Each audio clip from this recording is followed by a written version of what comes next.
22 We are here today to use our voices loud and clear. Concluded that scientific basis is To not say that sufficient to people, continue to conduct no matter their hormone gender treatments on identity, children their background, without further deserve research. fundamental This is Sweden. rights. On October 23rd, 2024, the New York this Times isn't reported just about trans that the rights. results from an People ongoing should every multi-million-dollar person federal right to project access on healthcare transgender in youth this has country. been buried because of political considerations. That's a study by the National Institutes of Health that your taxpayer dollars paid for. Despite reportedly finding that using puberty blockers to treat gender dysphoric adolescents did not lead to mental health improvements. Dr. Olson Kennedy, the leader of the research team, chose not to publish the findings because she said she was concerned the study results could be used in court to argue that we shouldn't use blockers in minors. She made this decision despite also finding a remarkably high suicide rate among children who receive these treatments. Last month, I read a letter demanding the release of the report. It's interesting that the National Institute of Health refuses to release the findings while this is being litigated in our courts. This proves that this is not about the children, it's about a left-wing agenda. I am once again calling on Director Monica Bertagnoli to release the full report to the public. We're going to hear from I want to quote someone, Michael Landon, a professor and chief physician, University of Gothenburg in Sweden. And they'll explain more about the case, just so that we're all informed instead of ill-informed. We do not know to be safe. And we'll hear from elected officials, civil rights leaders, and advocates. We've got fellow artists and activists, Elliot Page, Ilana Glazer, and Annette Benning, and so many more. And I'm especially excited to hear from Trace Strangio from the ACLU, the very first openly transgender attorney arguing at the Supreme Court. Let's give it up for Chase. So y'all, stick around. Let's kick things off with a big round of applause for the brave trans young people and their families who have brought this case forward and inspire us to keep up the fight. I said, let's hear a round of applause for these families. We are so grateful for their courage and their commitment to the movement for trans justice. With Do No Harm. She is a Let's hear it again. Amazing. We're going to be doing a lot of that, y'all. So let's keep up this energy and pass it over to our very first speaker, Miss Mariah Moore. She's now a strong advocate against gender ideology. From Trans Law Center. And giving a warm welcome to Chloe.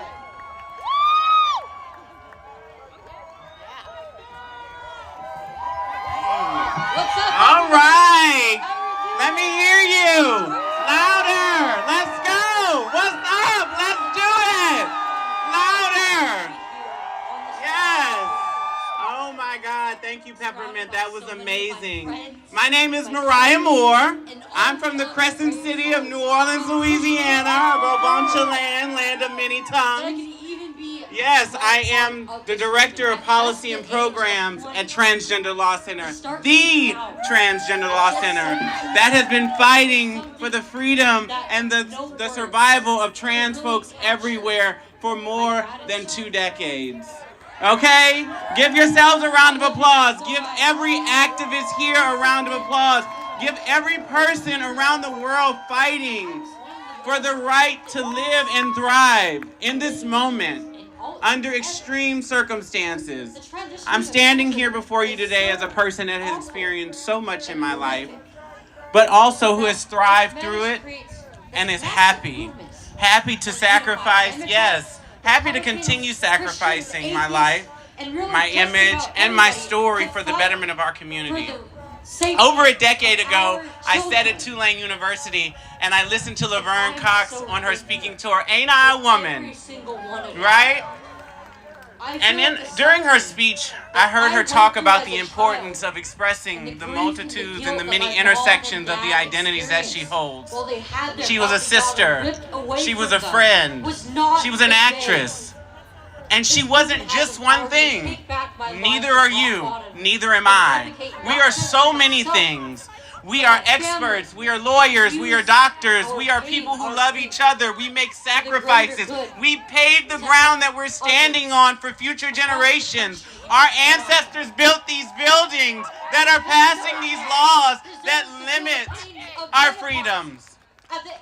But the community that we are, we stand steadfast in pushing forward because we know that no matter what, we live free from boxes, because to show up authentically is the easiest thing that you can do, and to hate takes more labor than it does to simply be. To simply be, to live, to thrive, to love, to fight for what is right, to fight for equity, to fight for equality, to fight for basic freedoms, to fight for the very lives. Because we're the first to show up for the same people who want to take our lives and our freedoms. Ain't that love? Ain't that love? Ain't that love? Ain't I a woman? A gorgeous woman. A voluptuous woman. A woman who also understands what it is to seek access to health care outside of systems. And only because I was lucky did I not succumb to underground practices. But understanding that even while engaging in those, the very folks who provided it for me were providing me care that I could not get anywhere else. And you know what that is? That is the term that we're using. Care is our legacy. Care is directly connected to the lineage of our freedom fighters who got us here. Some of them who are still here with us today, like Miss Major. Some of them not so old who are here with us, like Laverne Cox, who has paved the way and made representation possible and opened the door for black and brown actresses in mainstream film and media. Care is our legacy. It is our future. We're opening the door for our youth. We're laying the groundwork so that they will continue to live and thrive and love. We are doing what we have to do now to ensure a better future for our community. And if that means coming out here day after day in 20-degree weather, if that means going to the Pacific Northwest, or to the hills of Montana, or to the deep south in New Orleans, if that means coming here to D.C. again, that's what we will continue to do. We will continue to lobby. We will continue to fight. We will continue to push back against anti-trans legislation, anti-LGBTQ legislation, or any legislation, and I want to make this clear, any legislation that undermines the humanity of another human being. Because that's who we are. We fight for all, not just one. We love all, not just one. As angry as we should be, we are still motivated by love. And so I will close with this.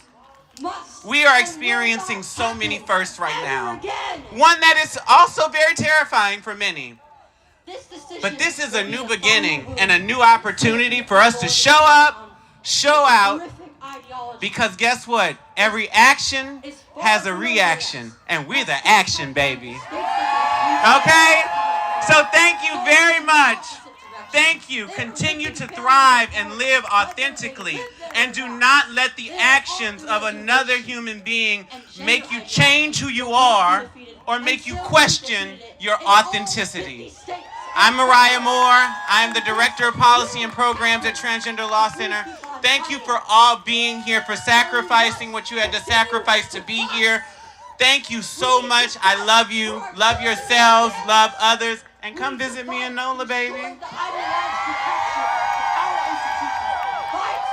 take this out of our healthcare and our educational systems. We will strive to hold every last hospital, organization, and doctor and surgeon accountable Good morning, everyone. Woo! How are you doing? Woo! Yes. I'm Ethan Rice. My pronouns are he, him. I'm here as an attorney with Lambda Legal, but also a transgender person.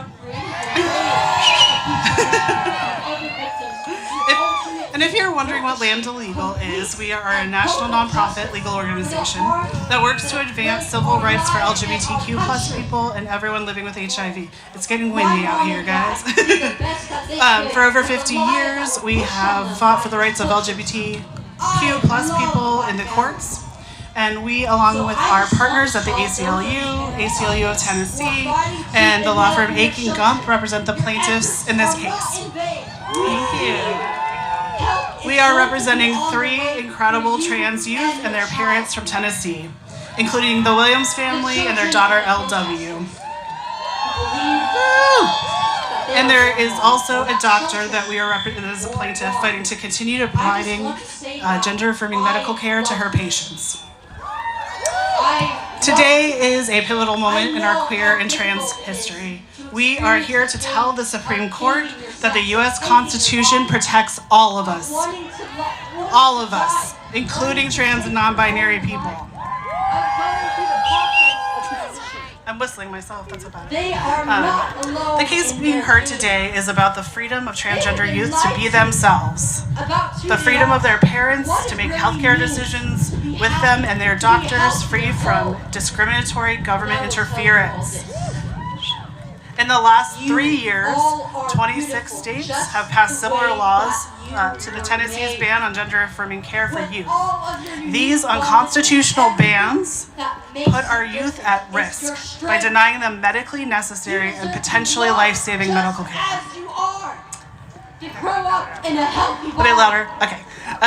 Despite the nonstop hate targeting trans youth, they stand up openly and proudly as who they are. I see our future in them, in a lot of you out there. But there are infinite ways to love yourself, to love our This case has implications for trans rights and civil rights more broadly.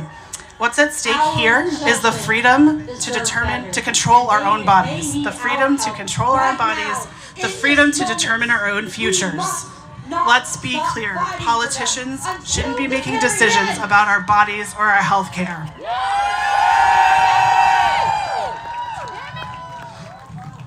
LGBTQ plus history is one of resistance to oppressive government and commitment to what is right, personal freedom. The court must reject this attempt to deny us health care and deny us equal protection under the law. We must not accept the government invading our privacy, keeping us from participating in public life simply because we exist. We will always exist. They cannot legislate us away. We are a community of resistance and resilience, and we will fight until every one of us has the freedom to be ourselves. Thank you so much.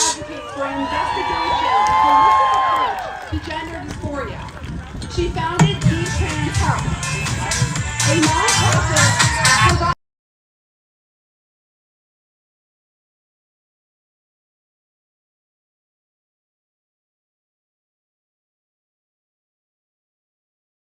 Voice podcast. Please join me in welcoming Camille to the podium.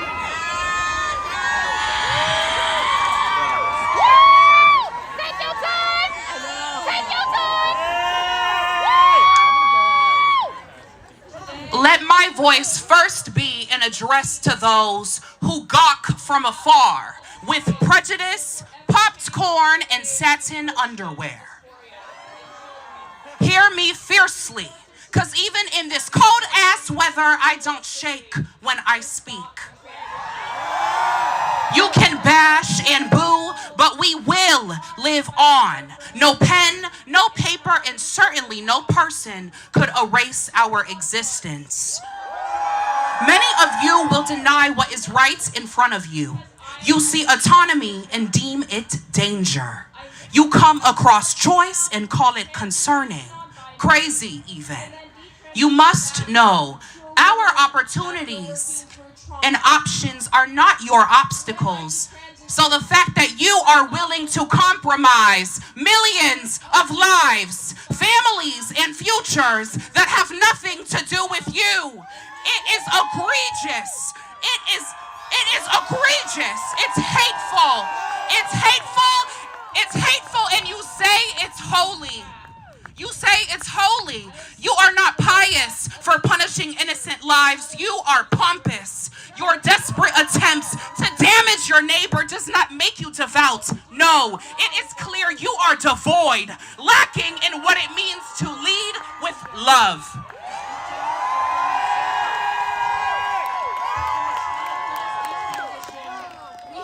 I read a book once. Woe to those who make unjust laws, to those who issue oppressive decrees, to deprive the poor of their rights and withhold the justice from the oppressed of my people. Isaiah chapter 10, verse 1 and 2. You can say we are alone, but look around. Hate only hurts, and love always wins. Now let me talk to my people. Hey, DC! How we doing? What's tea, DC? Ooh. Hey, my name is Jay Douglas. I am 21 years old. I love God. I am black. I am Puerto Rican. I am a trans femme, they, them, from the deep, dirty South, Florida, honey. Where Florida at? Okay. I like to eat, I like a good movie, and I love working for capital T. That's my truth. Let's talk more truth, since y'all know how they like to lie, right? So I'm gonna need your help. All you have to do is say, that's my truth, if the truth that I read applies to you. Y'all got it? That's my truth. 3 words. I believe we should all be free and have equal opportunity. That's my truth. The only way that we all win is through camaraderie and unity. That's my truth. Healthcare should be between a doctor and their patients. That's my truth. We've been fighting for way too long to be this patient. That's my truth. To the trans youth of America and to the trans youth of the world, you are stronger than what they say you are. You are limitless. To the black trans community, stay sickening.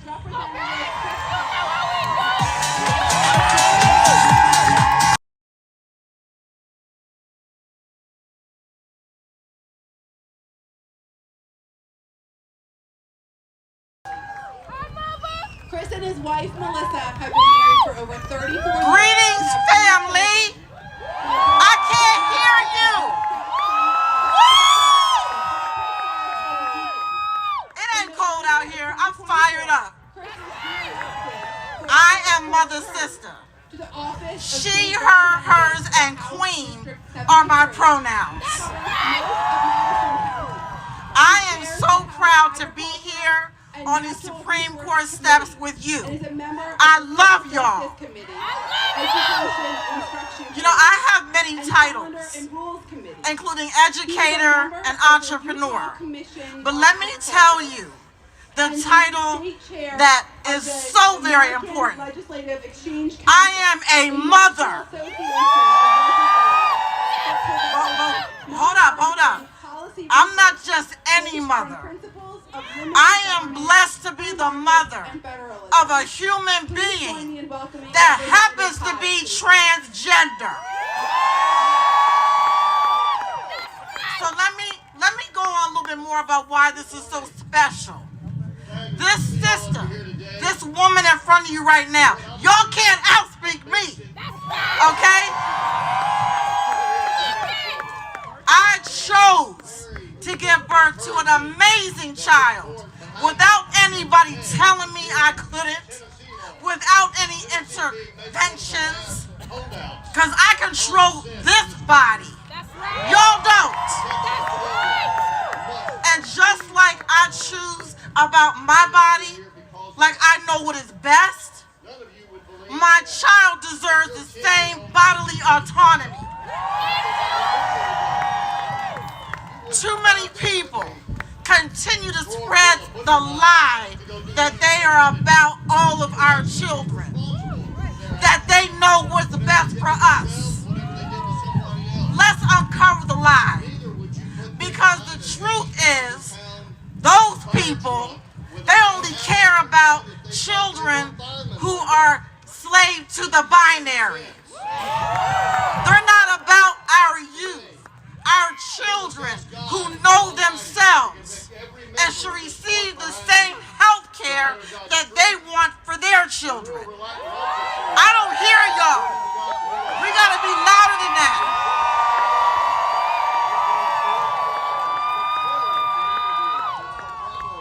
It's so funny how these so-called people, right? They feel their opinions override the science and a lifeline, a trans history. Get out of here with that. You're not doctors. You're not even playing it well on TV. The bottom line is, and maybe I should say it one more time, or as they say down south, one more again. I am a mother. I fight like a mother, because that's who I am. And I don't fear nobody. My child's health care is non-negotiable. And it's not about a privilege like those folks think. Health care is a human right. How in the world do you decide who gets health care? Cisgender and heterosexuals, you're the priority? I don't think so. All of our children are our future. Not just the ones that look and behave like you feel are the norms. The bottom line is this: if my child did not have affirming health care, he would not be here today.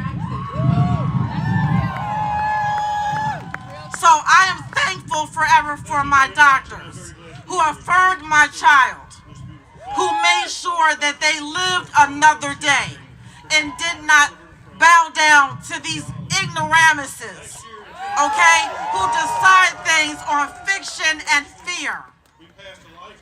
Let me just say this. Tennessee and all those other states and folks that want to follow, get out of my business.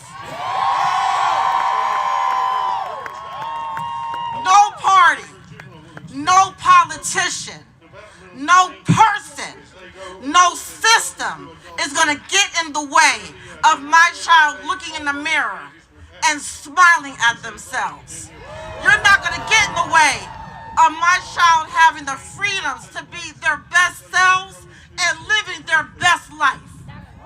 You are not going to get in the way of my child becoming an adult. So let me close by saying this as I smile in this warm weather. Okay?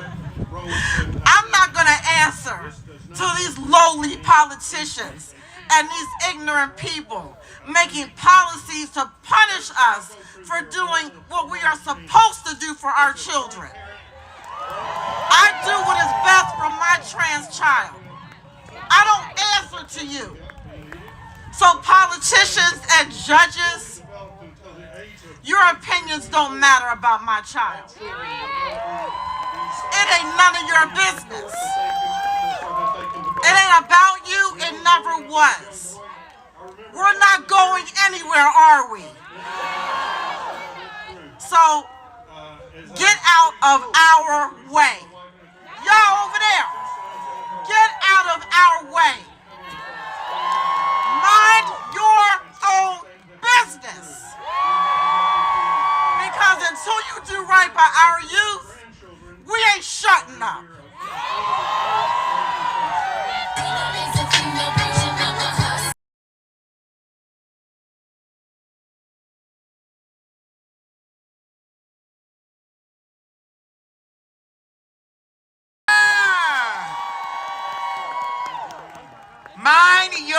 own what?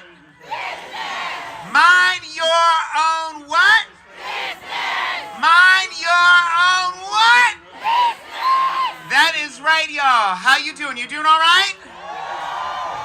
We got to show them that a little bit of chilly weather ain't going to keep us from fighting for our rights. And I wish that they would understand that when we are fighting for our rights, we are fighting for their rights to make their own decisions about their own bodies too. It's just a shame that there's so many people that are standing over there that don't realize that once they open that door, they're going to be next. They're going to be next. And so, with that, we've heard a lot about the laws and policies in the 24 states that have been passed attempting to dismantle trans rights and equality. Let's hear from an elected official who has something else in mind, who actually cares for our community because they understand and see our humanity. Let's welcome from the great state of Oregon, Senator Merkley. January is a wife and stay-at-home mom to 3 children. Hey everybody! You ready to fight for equality? You ready to fight for equal justice? Are you ready to fight for freedom? Because freedom is why we're here today. The Supreme Court is hearing arguments about embracing our freedom or crushing our freedom. I say, let's embrace the freedom and win this court battle. Our transgender youth deserve the freedom to get medically necessary, gender-affirming care. Our doctors deserve the freedom to provide that medically necessary care.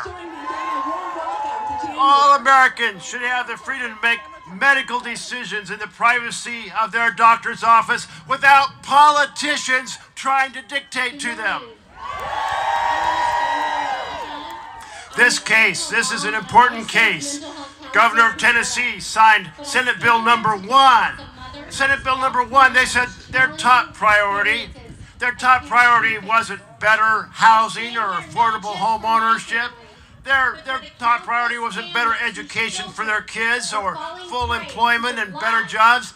No, their top priority was crushing the freedom of individuals to get the gender-affirming care they need. That is wrong.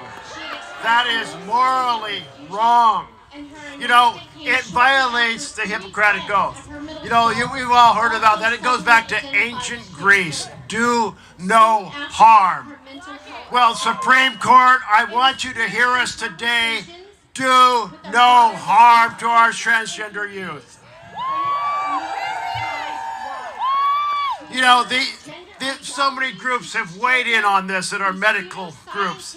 The American Medical Association, the Psychological Association, the Psychiatric Association, the Academy of Child and Adolescent Psychiatry, the American Academy of Pediatrics, the Society of Adolescent Care. You know what they say? Do no harm. Embrace the freedom of our transgender kids. That's what we're here fighting for. And I got to tell you, your presence is so important because as Supreme Court, they haven't cared a lot about freedom. They don't care a lot about equality. They don't care about the Constitution. So we have to take that message to them proud and strong. Are you proud and strong supporters of freedom?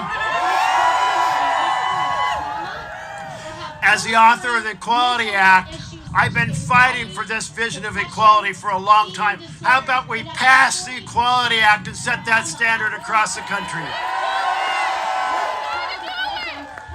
All right, so that's the basic story here. We've got Texas and Florida and all these other states that are passing these laws, and you know what happens? Suicide attempts go way up.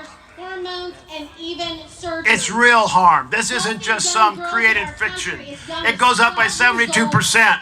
And then we find that in a study from AMA, young people who get gender-affirming care, their suicides go down by 3/4. This is a real impact. So what we're fighting for today isn't some theory in the clouds. It's not some abstract notion.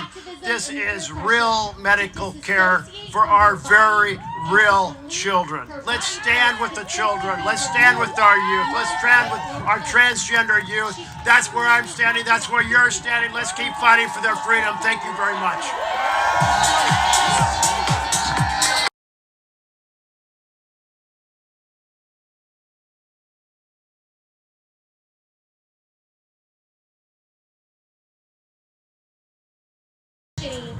Good morning, everyone. My name's Rob Garofalo. I'm not a politician, I'm not an activist, I'm a pediatrician.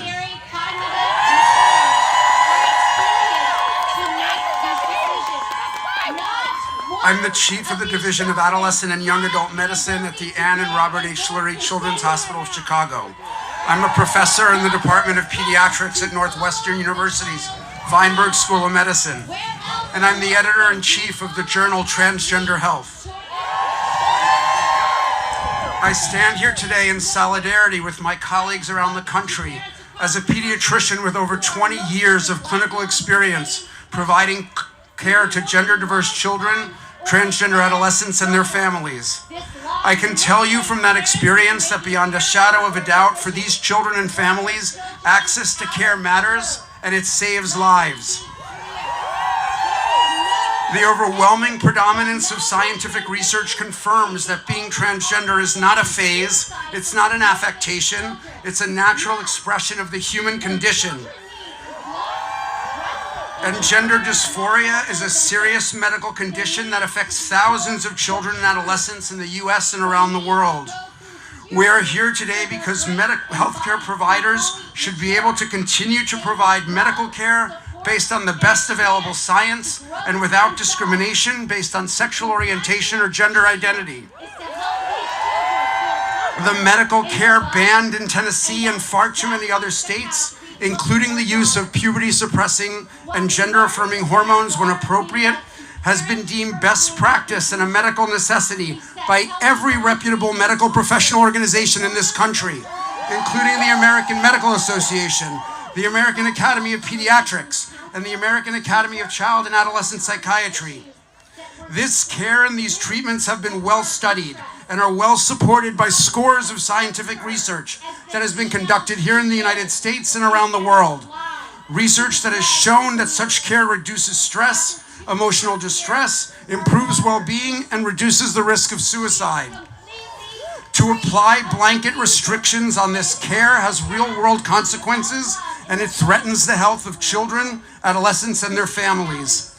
It perpetuates. Looking forward to her future in college, but she still believes the time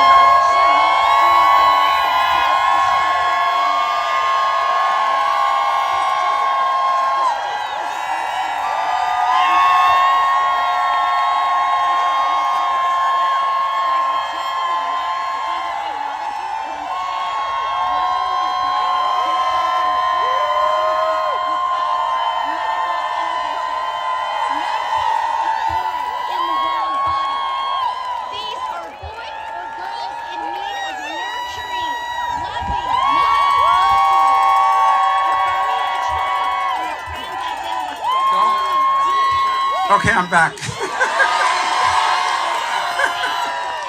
You all are amazing. These bans perpetuate discrimination against transgender people. They interfere with healthcare that should be provided in safe and inclusive environments. And it interferes in healthcare decisions that should reside among patients, their parents, and their providers.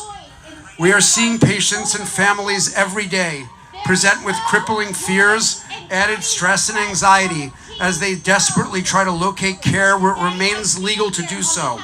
Unfortunately, many simply cannot afford to do so.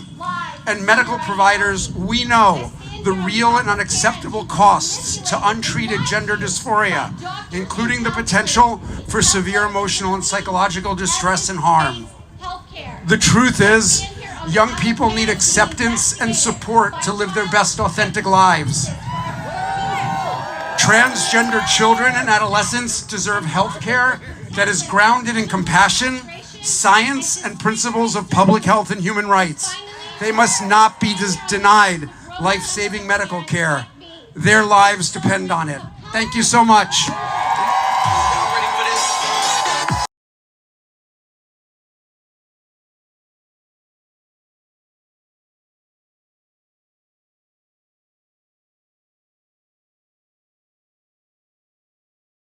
Everyone.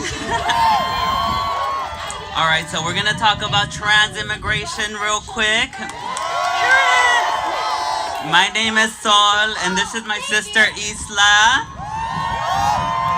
And we're here as trans immigrant femmes and in solidarity with all of you. We're here in representation of Familia Trans Queer Liberation Movement, an organization that has fought for the freedom of queer and trans immigrants through direct action, civil disobediences, strategic organizing, and so much more. Right now, we're witnessing a hate crime at the federal level, one of many. And let it be clear as day, we are in a state of emergency. Trans people are being criminalized, and mostly by think tanks and lobbyists who benefit politically and financially from creating that criminalization. But let me tell you something. Our people, queer and immigrant people, knows what it means to be written into law as criminals. Even before we set foot in this country, our existence is labeled illegal, alien, undocumented. We, queer, undocumented peoples, have been denied health care, education, and the resources needed to build stable, comfortable lives. And yet, we persevere.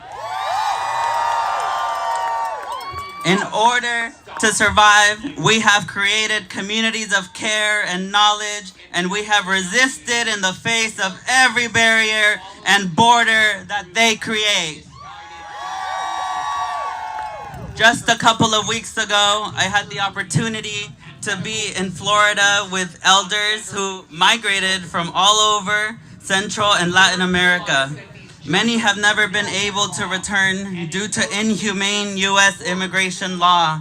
Even so, nothing has brought me as much calm and clarity as listening to their stories of survival and of love. It is amazing what our folks have endured in order to stand here with us in this moment. And let me remind you, some of these elders were born in 1955. While our elders have demonstrated their fierceness and perseverance, we must carry this fight forward. I have been hearing most of us speak about liberation, liberation, liberation, but what this moment needs is a fucking revolution! And revolutions are not easy. They're not convenient, they're not pretty, but they sure as hell are fucking necessary. We must be intentional in our resistance. We must organize across communities of struggle, uniting our efforts with purpose and solidarity to disrupt the systems and corporations that profit from our suffering. We need everyone. We need lawyers, philanthropists, citizens, artists, sex workers, the working class. And I encourage all of you to take risks that we have never taken before. Para nuestra gente migrante que sigue en esta lucha, ahora no es el momento de agachar la cabeza ni de escondernos. Ahora es el momento de organizarnos, de levantar la voz y de sentirnos orgullosos, orgullosas y orgulloses de lo que siempre hemos merecido. No se den por vencidos. Muchos de los que ya no están con nosotros soñarán con llegar a este momento. Así que esta lucha es por ellos, por su memoria y por nuestro futuro. Sigamos adelante con fuerza y dignidad, y que viva la resistencia migrante. Y que viva la resistencia trans. Love y'all.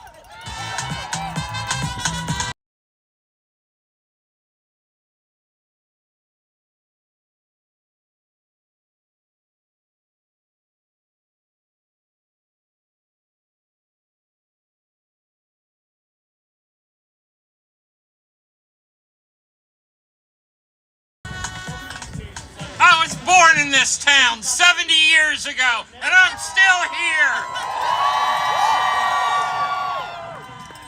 Good morning. My name is Reverend Emma Chatton. I'm the senior pastor of the Metropolitan Community Church of Northern Virginia.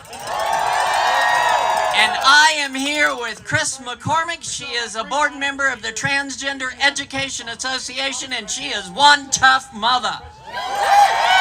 We are also here with her awesome kiddo, Jamie, and my wife, Heather James, of 28 years. We transitioned 30 years ago. We are here as the elders to fight for the next generation. We're still here. Now, I got to tell you, I was doing an educational outreach at Wesley Theological Seminary, and one of the students raised their hand, and she said, I know God doesn't make mistakes. And I tell you what, I'm thinking I heard this before, and I don't like where it ends. But she surprised me. She said, I know God doesn't make mistakes, so why do you think God made transgender people? And I said, that's easy, to provide a clearer image of God. It is very clear. Genesis 1:26 and 27. God said, let us make them in our image, male and female in our image. If male and female are made in the image of God, then God is similar to both and unlike either. And that's the definition of gender queer. Yes. My God is totally trans. Now, this is not a world of either or absolutes. For goodness sakes, creation is non-binary. To paraphrase Reverend Asher O'Callahan, God made day and night, but have you ever seen a sunset or a sunrise? Beautiful colors that you can't see in the day or the night. God made land and sea, but have you ever seen a beach? It is a place of balance, filled with beauty, diversity, and wonderful miracles made visible, just like us. We are powerful beings. We have been told what our gender was by the doctor that birthed us, by paperwork, by parents, by everyone around us, and we have said, I will take that under advisement. Or I'm no longer accepting input on that subject. You were wrong. We have listened to a more powerful voice within ourselves. We're powerful beings. That's why so many have tried to deny us, oppressed us, and tried to suppress us. We speak truth. Because we reveal that the most fundamental thing about humanity, the very first thing that is said about us, is subject to change. And change and transformation is frightening to some people. We have always existed. Can I hear you say it? We have always existed. We have always existed. Yet access to hormones and hormone blockers are life-giving and life-saving, literally giving us a life. They are proven and medically accepted path to a healthy and happy and productive life. And a parent should have the right to determine what is best for their child. The operative word is their child. No one, no government, no state, no politician, no court should interfere with that parental responsibility and right to determine what is best for their own child. Can I get an amen? Amen. Amen. We just want to live our lives. We want the freedom to be who we are, which are divine creations and children of God. We are miracles. We are powerful people. Let no one tell you otherwise.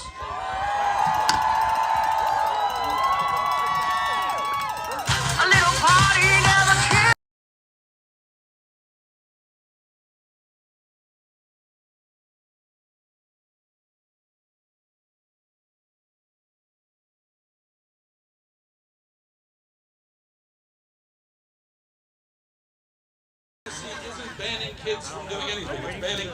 Good morning. My name's Chris Hayashi. I'm the Director of Advocacy and Action at the National LGBTQ Task Force. I want us to start out by sending some love to our friends at the ACLU, to Lambda Legal, to Chase Strangio, who are fighting for us as we speak.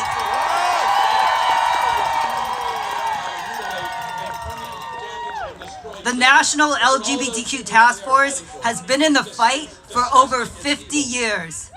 The fight for queer rights, the fight for trans rights, the fight for bodily autonomy, for racial justice, for justice and liberation for us all. And as a trans person, as trans people, we have always existed. We have always been here, and we have never needed the state to validate our existence. And we know what is at stake when politicians at the state, local, and in the highest court of the land threaten to roll back our rights and threaten democracy by putting young people in danger and denying us the freedom to be ourselves. The task force was here when the Dobbs case was argued, and we are here now. We will never give up in the face of the opposition, especially those who weaponize faith to attack us. They do not represent the true values of so many people of faith.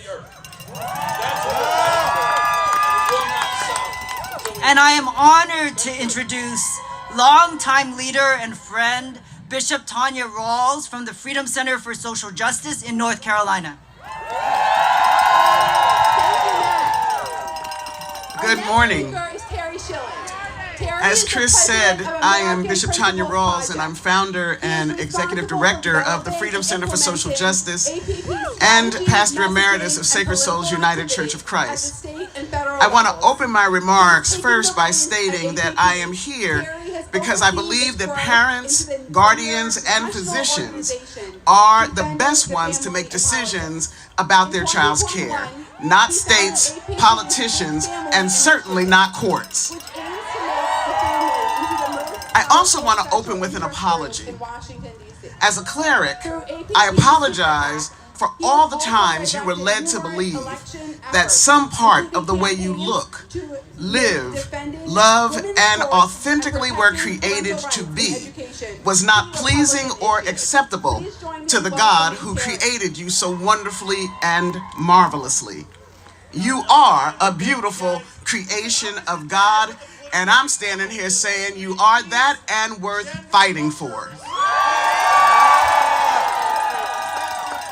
There was a time when I trusted that the court that I'm standing in front of now was the one place that would help us as a nation sort out our differences in nonpartisan ways that would benefit the nation. I no longer recognize the court that is behind me. It has turned into the fourth leg of a table that is designed to fulfill the political, economic, and social aspirations of a select group of people who want to take us back in time. I'm here to say, we ain't going back. We ain't never going back. Not ever. I'm the godparent of an amazing trans woman. I remember that as a youth, her mother and father and I became very concerned about the depressive state we saw her in. we ultimately found out that some of that had to do with the fact that she felt that the body that she was in did not align with who she truly was, and did not know how to give language to that as a young person.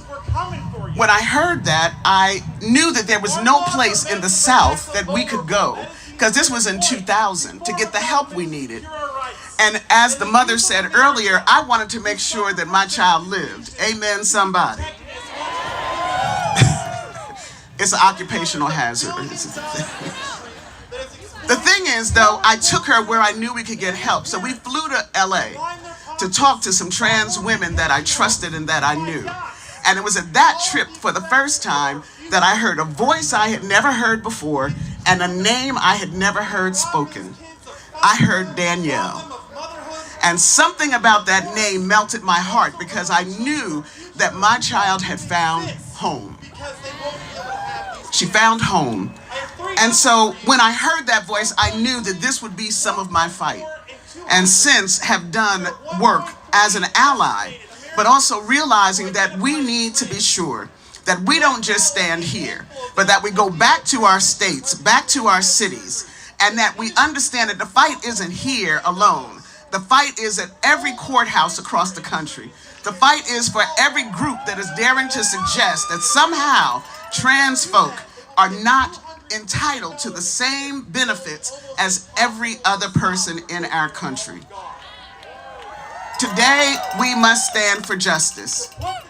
This court does not show that they have the capacity or the will to do the right thing for our trans people and families. If we do not see that manifested, then what we must do is what Bernice Reagan said: we who stand for justice cannot rest until it comes. She wrote those lyrics for Ella Baker, who was fighting the civil rights fight. So I stand before you as a black woman, as an out lesbian, as somebody who is a cleric, loves the Lord, but also understands God is bigger than all this mess that's going on over there. The God that I serve is a God of love, a God of peace, and a God of justice. Let us stand for all.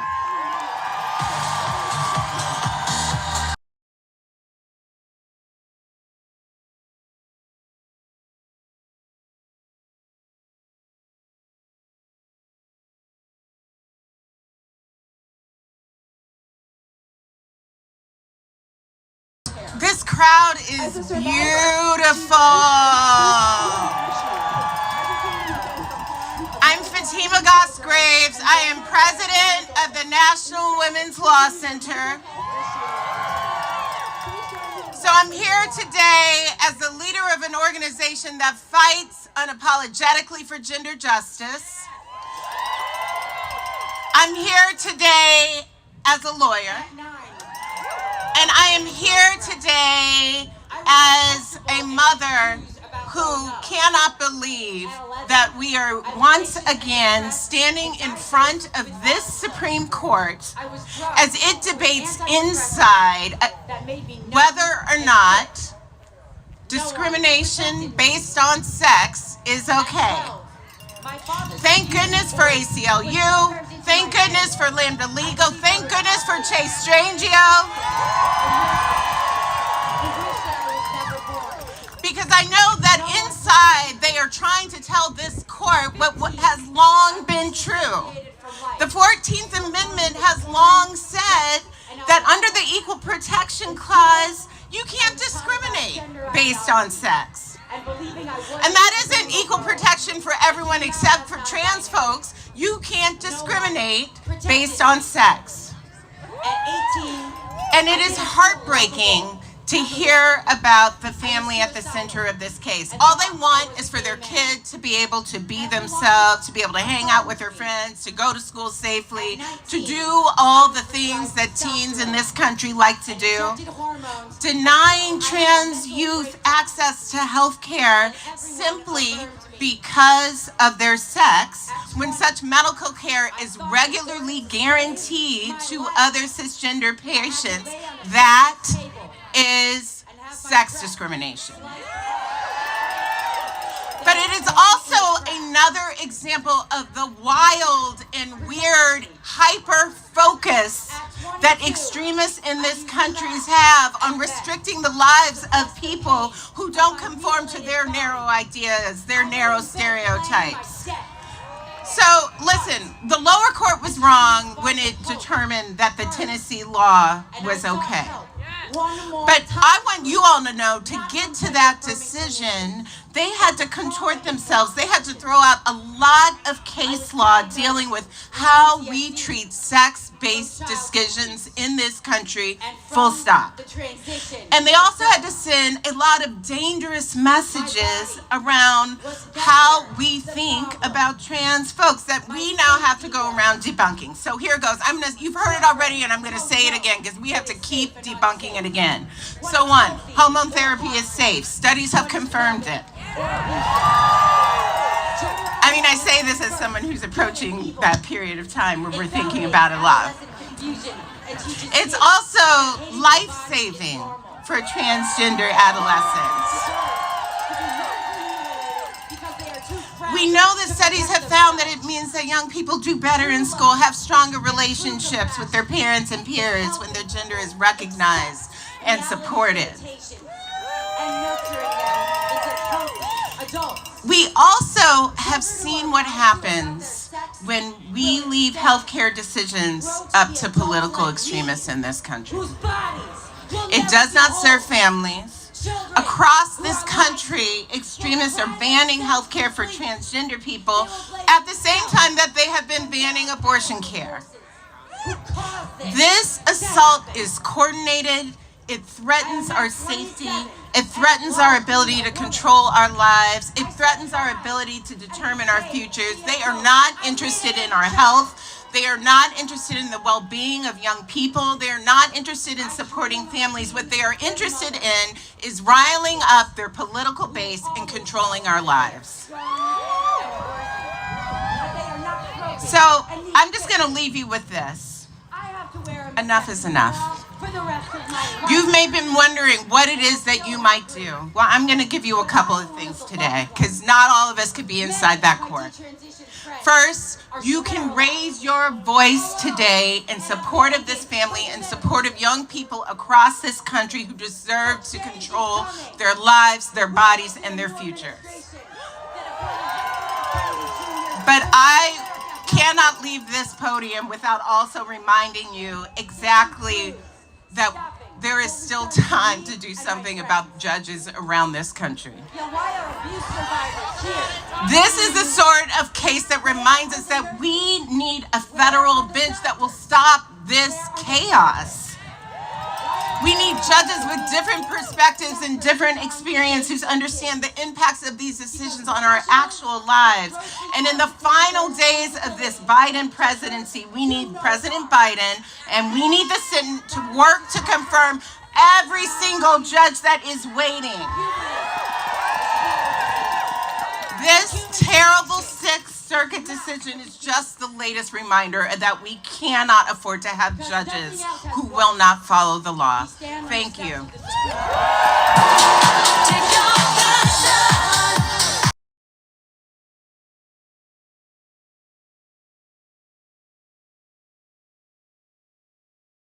So much, Fatima. Let's hear from Fatima.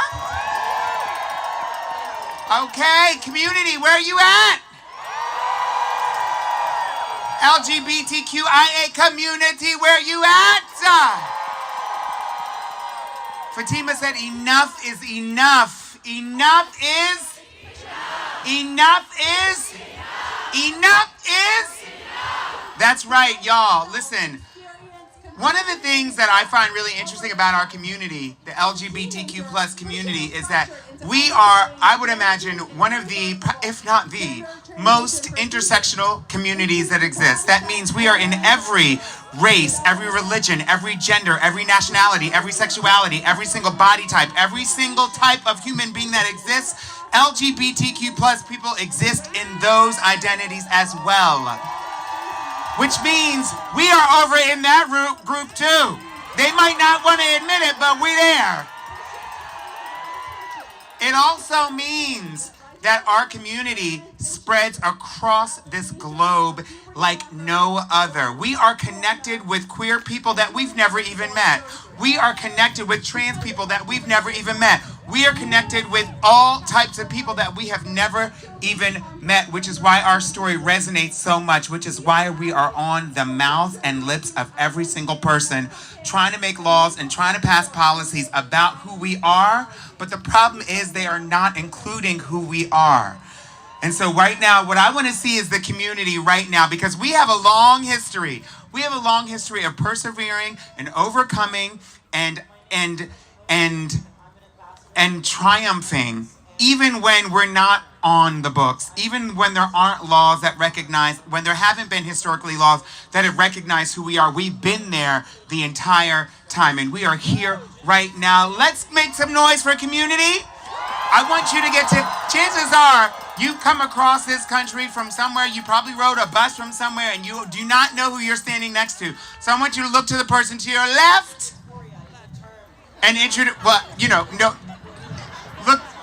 look to the human being, whatever. Look to the person next to you. And get to know them. Yeah. Say hi, how you doing? Say, I love you. I want you to look to the other person on the other side of you. Say, hi, how you doing? Say, I love you. Let them know that you are here for them, and ask them if they are here for you. And once you are, if you're willing to, give a hug or a handshake if you're able to, if you would like to, or just give some loving beams, whatever you're able to do. Let's spread that love and share some of that warmth, y'all. We have a few more speakers coming up. Are you ready for your next speakers? Are you ready for your next speakers?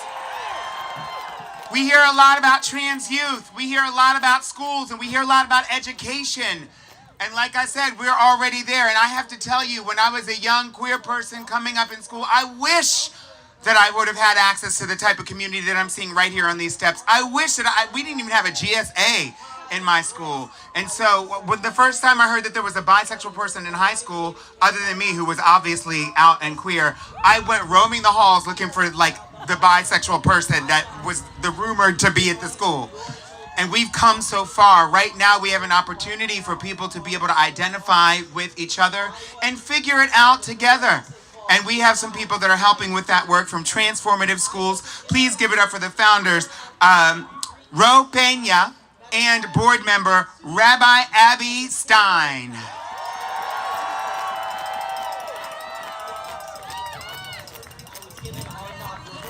Good morning, community. My name is Ro. I am a non-binary person, a longtime educator and co-founder of Transformative Schools. At TFS, I direct an after-school program that centers trans joy and social justice for kids 9 through 15. And a core part of my work is trusting children, families, and medical professionals. From the moment babies are born, children know their needs, and they know how to cry out when those needs are not being met. They are their own experts, and they're grown-ups. It's their job to listen to them and help them meet their needs. And that is how we care for children. As kids get older, they develop a deeper understanding of who they are. And if we prove ourselves to be trustworthy adults, they will share that truth with us. I'm here today to cry out on behalf of my community. Our children need and deserve access to the same gender-affirming medical care that their cisgender peers enjoy. And they deserve a society that supports them as they navigate the tender complexities of adolescence. At Transformative Schools, we trust children to know who they are. We trust them because we know their truths emerge from a place within them that is honest and knowing, especially when it's a truth counter to what those grown-ups in their delivery room assumed some years ago. We trust their caregivers too. We trust parents and families to understand their children's cry. Trust them to love their children unconditionally and to continue to support their babies with an unwavering resolve to do right by them as they grow. And we trust that child's doctor who vowed to do no harm. We are clear that critical life-saving decisions about child's health should be made by medical professionals, the child, and their family. Care, trust supportive doctors, trust families, and trust our trans youth. Thank you.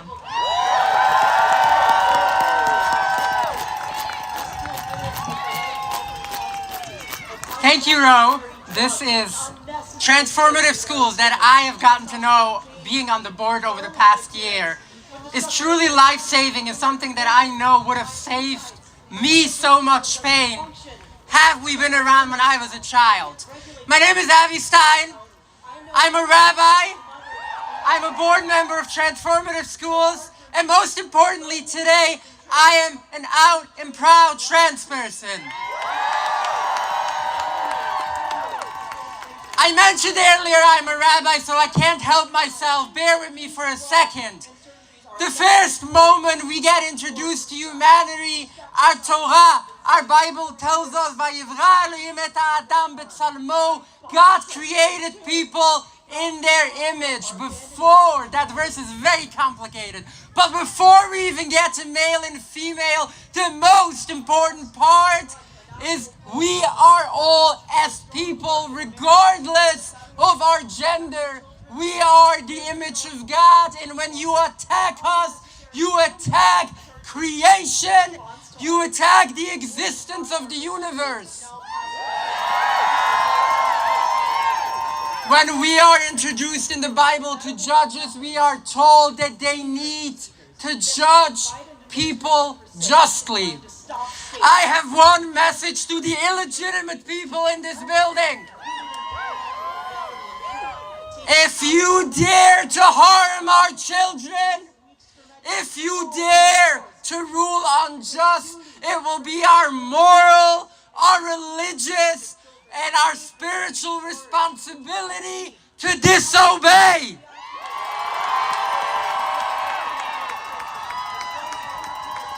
You only get to have any power as a judge if you judge justly. And I want you to repeat with me. I'm gonna say fight back. And if you can find the power in you to scream disobey, do it with me. Because that is our responsibility. If someone questions you, you can tell them that a rabbi told you that that's what you have to do. We're blamed for so many things. Let's be blamed for disobeying unjust laws. Fight back and disobey. Fight back. Fight back. Thank you. You are all so beautiful, and I love you all so much.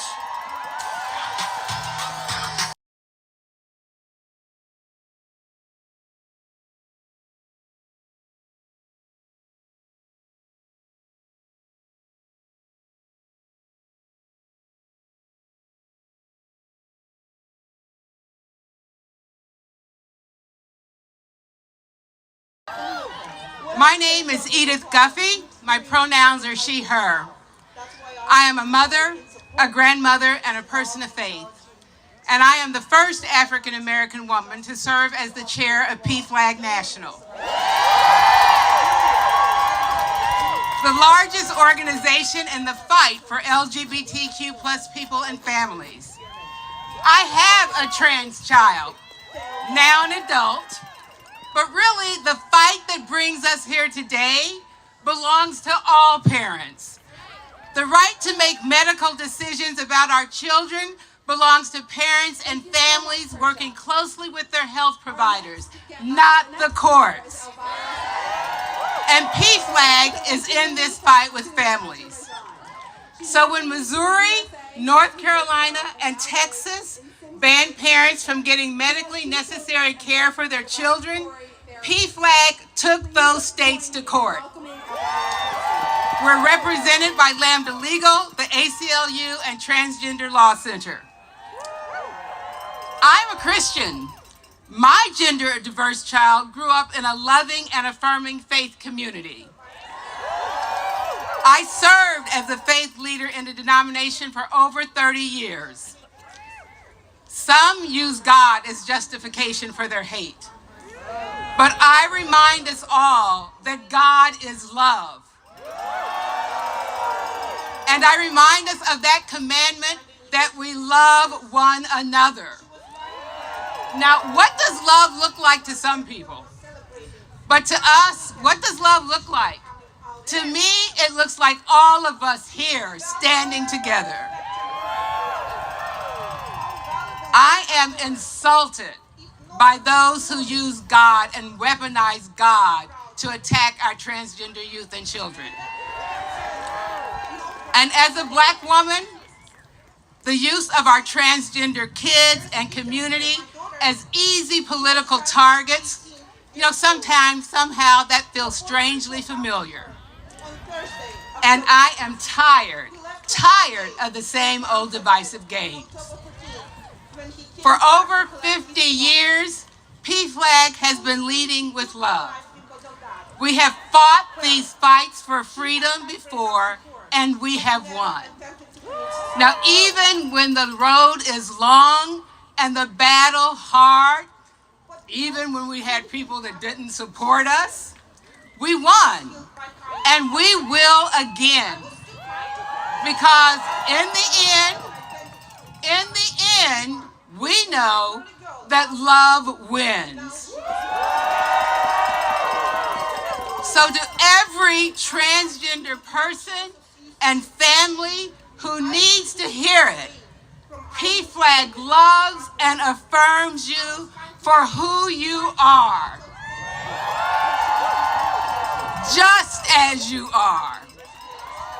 And we are not backing down from this fight.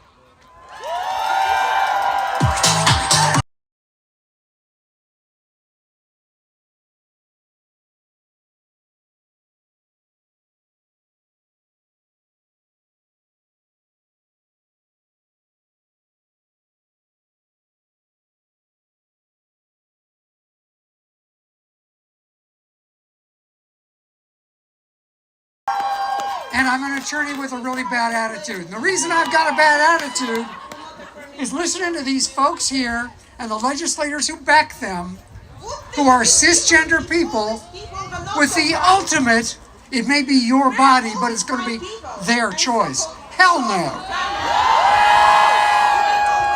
And a bunch of us who are out transgender attorneys wondered, what can we do about this? And what can we do about the folks back there in that courthouse? And we formed something called the National Trans Bar Association, of which I am the past chair and still a director. And we came up with the idea that these folks don't know who they're making decisions about.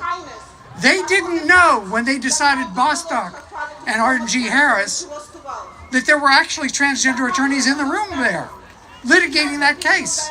Well, today they're hearing from one of them, actually two of them, Chase Strangio, and my co-chair, Lucas Cameron Vaughn of the ACLU of Tennessee. And we thought, how are we going to let them know that transgender people are no different than them? The transgender attorneys do the same jobs that they do. And we came up with the idea that we would move the admission into the United States Supreme Court bar every year of a group of transgender attorneys. And as luck would have it, yesterday was our day for this year. The day before this argument, I got to stand up before the justices and say, Mr. Chief Justice, and may it please the court, I move the admission of, and I read the list of names, and they all stood up, and they saw another group of people who look just like them, who do the same job as them, and who do it as well as they do. And that is how we deal with the hate and the anger over there. We show them that we are people who do what they do, who live lives just like theirs. We want to make better communities. We want to have safe places to raise our kids, have them get real educations, not crap science from over there. And that we will not back down. We will be there every year, no matter what laws they pass, no matter how they try to take away things from our lives. It won't work. We're going to be there. You're going to be there. Thank you for being here, because together there's no way they stop us.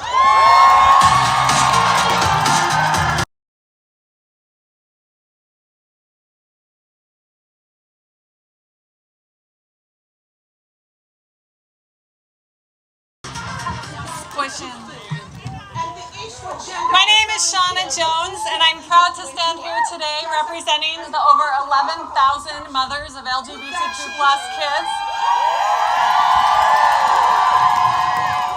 that make up the Mama Dragons organization. I grew up in a tiny potato farming town in Idaho. Go Idaho! In a devoutly conservative and religious family, and met my husband at a Christian university, and we homeschooled our children, and we were about the farthest thing from the typical liberals trying to indoctrinate their kids that you could find. But when our oldest child came out to us as transgender, we believed him. We knew our child, we know his heart, and we believed him when he told us who he was. Every day across this country, parents have to make medical decisions for their children. Every day. And that's one of the sacred responsibilities that we hold as parents.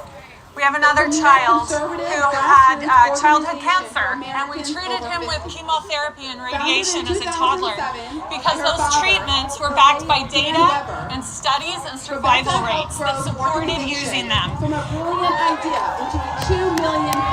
When our oldest came out as transgender, again, we followed medical advice. We read research. We followed the recommendations of every major medical association in this country. We counseled with therapists and specialists. We had survival rates to back up our choices. But this time we did not have the unwavering support of our families, of our church community, and even of our legislators. And now this court wants to have a say in these private medical decisions to take them out of our family's hands into the hands of people without medical degrees.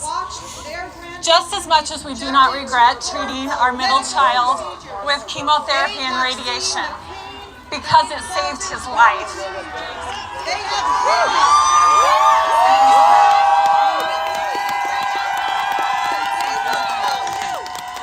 We just as much,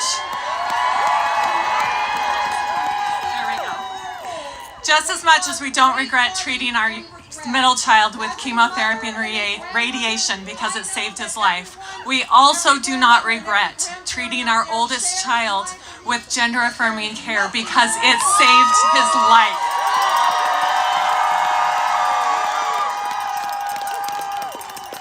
Gender-affirming care is life-saving care, and Mama Dragons will not rest until our transgender children are treated with the equal compassion and dignity. Their health care is recognized as non-negotiable and necessary, and their families are surrounded by the love and support that they deserve. Together we will breathe fire against injustice and light the way toward equality.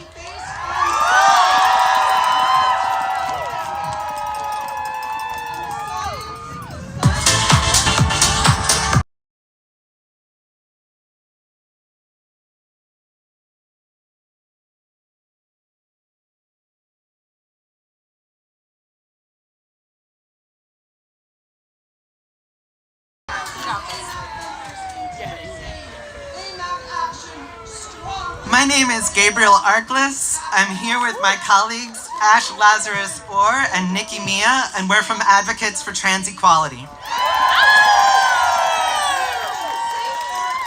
We're a trans-led organization fighting for the legal and political rights of trans people around the country.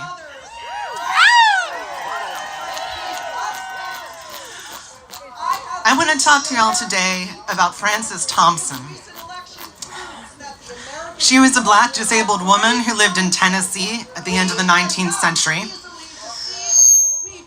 And she was one of many Black people who were targeted during the Memphis race riots by her white neighbors. She survived and she spoke out.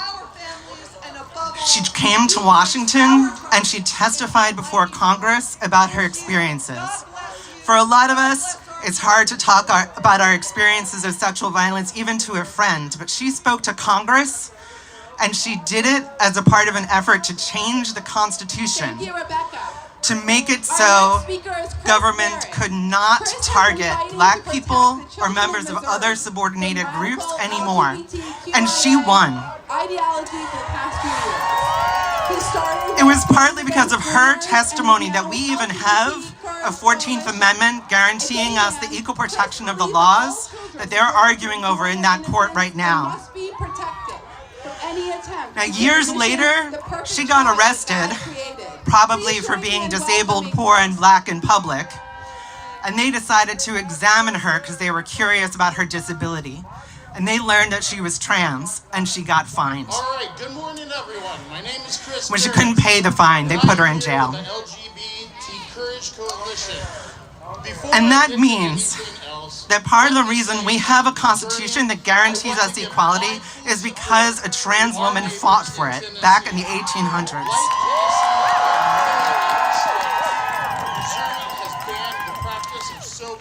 We have been here a long time, and we are not going anywhere.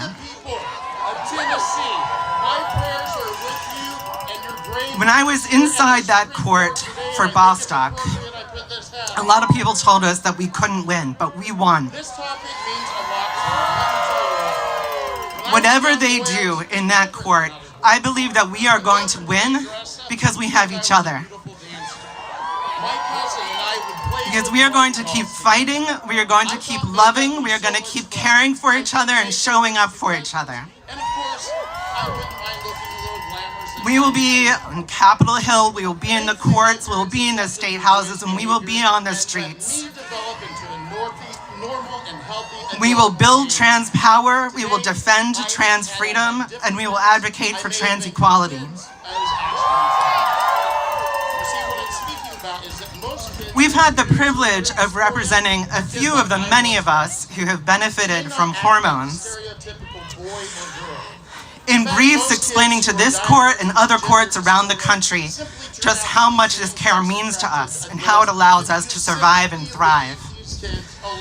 And I'd like to leave with the words of one of those people who've allowed us to represent her, the late and beloved Cecilia Gentili.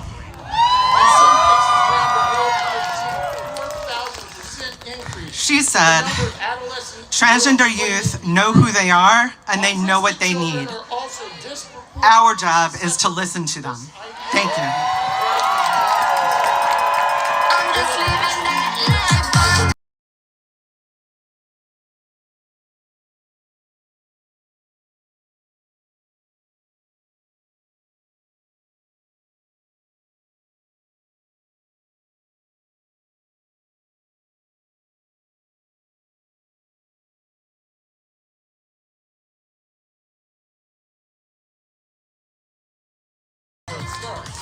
Hola mi gente! ¿Cómo están? Okay, everyone, I'm attorney Elizabeth Rodriguez-Ross. I'm here with Sarah Austin and Braden and Josh. We're from Glad Law. I am also a mom of 3 very fierce daughters, and many years ago, one of my daughters needed medical care. And my husband and I didn't really know what we should do.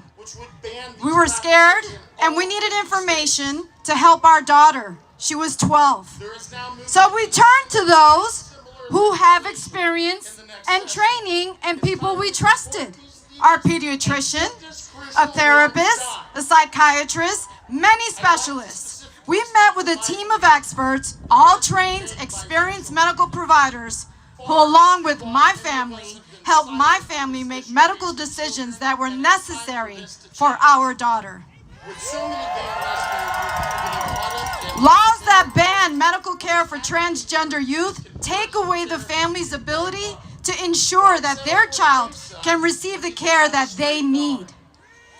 Care that, as you heard from the pediatrician earlier, it is approved by the nation's leading medical authorities, the American Endocrine Society, the American Medical Association, and the American Academy of Pediatrics. And it takes away their training and experience and gives it to politicians who are neither experts or knowledgeable about the vast evidence in support of care for transgender youth. I want what's best for my kid, and I know you want what's best for your kid, especially in the most urgent and scary circumstances.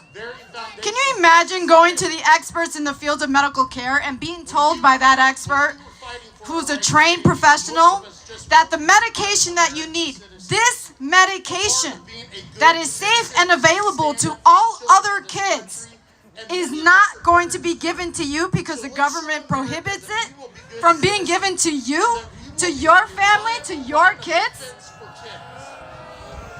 These laws hurt physically and emotionally. They tell families and transgender kids, medication that's good for others is not good for you. All because they want to politicize medical care in the face of overwhelming medical science. The government wants to replace their views, their discrimination, their lack of knowledge, their lack of training for experienced medical professions. Now, many of us here are parents, and while we as parents have been learning along the way, these medical professions, they have an accepted standard of practice that's based not on politics, but on science. And it is my hope today that the court will find, like they did in 2017, that these laws discriminate because of sex. And once and for all, tell the world, you cannot discriminate against a transgender person without violating the most sacred protections of our society. Let today be the day that we stand up and ensure that every family, no matter who they are, has the freedom to provide the best care for their child. Let today be the day that we send a message loud and clear to the world that discrimination will not stand in the way of justice, compassion, and the well-being of our children. Thank you.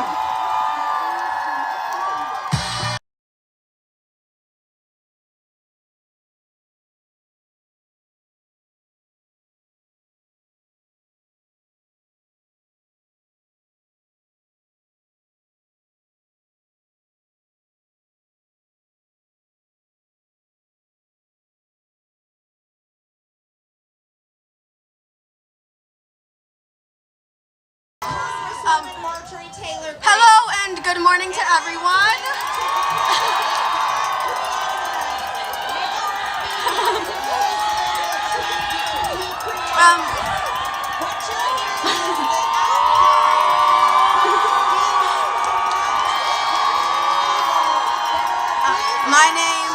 My name is Mila. I'm 12 years old. I'm in 8th grade, and of course, I'm a trans girl.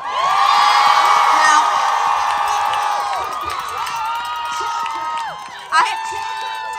I have a normal life. I have a loving family. I hang out with my friends. I have sleepovers. I have after-school activities. I speak 4 languages, and I even got elected as my school's student representative twice. I live as a girl, and no one questions because there's nothing to question. To be honest, I've never had to worry about gender-affirming care. It's always been easy to receive professional advice and medical care. And now that I'm older, I can finally understand. It's gender-affirming care. It's one of the reasons that I've kept going, kept pursuing, that I've stayed strong and happy.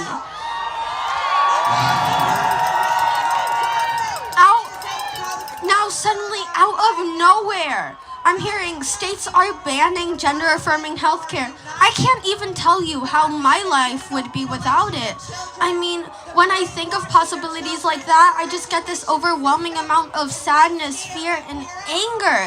I'm just heartbroken for the people that have to experience that. And this...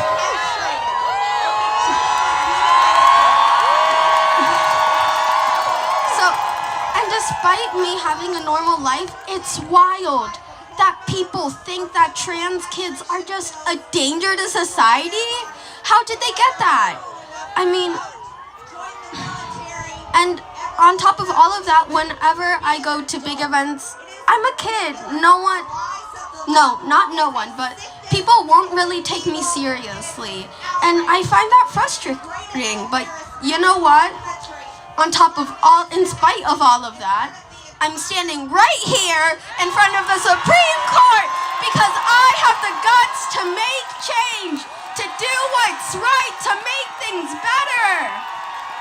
And let me tell you something, I'm proud of being a trans girl. They might want to take away our rights, but they will never take away our existence and our pride.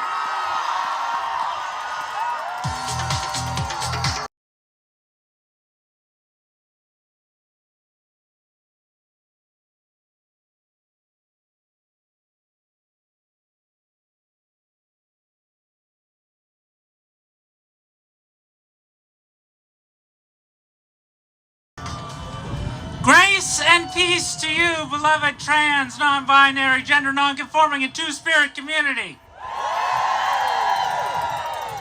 What a gift, what a privilege to be standing on this stage with the likes of Mila. Can we please support her?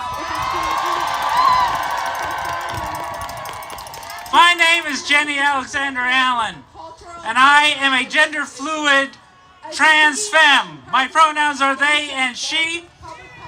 I was a public school teacher. I was a youth program coordinator.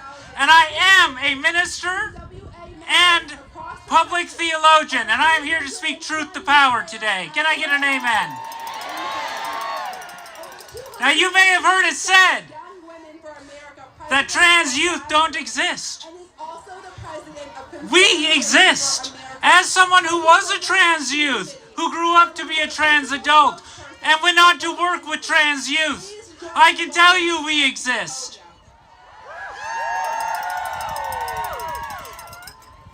I can also tell you how isolated and alone I felt as a youth. And it does my heart so much good to see all of the support here today, and to hear voices speaking in solidarity. I can tell you that as a teacher, I've worked with trans youth, and I saw that when they are affirmed, they bloomed. When they are loved, they grew. When they were supported, they became their full, authentic, loving selves. And you may have heard it said that this is a matter of religious freedom. But I'm here to tell you, I am a person of faith. There are others who are people of faith. Where is our religious freedom? Banning proven, appropriate, and necessary medical treatment for trans youth does not preserve faith. It is a destruction of God's great diversity and love. And I want every trans youth across this nation, across this world, to know unequivocally, beloveds, you are seen. You are sacred. You are loved by God in your full authenticity. And we are here to fight for you.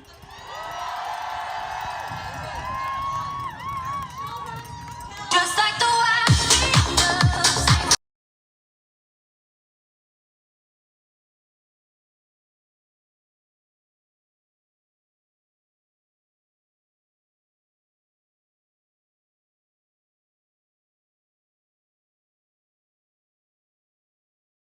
everyone. My name is Rebecca York. I use they, them pronouns, and I'm the Director of Youth Development and Community Engagement at SMILE.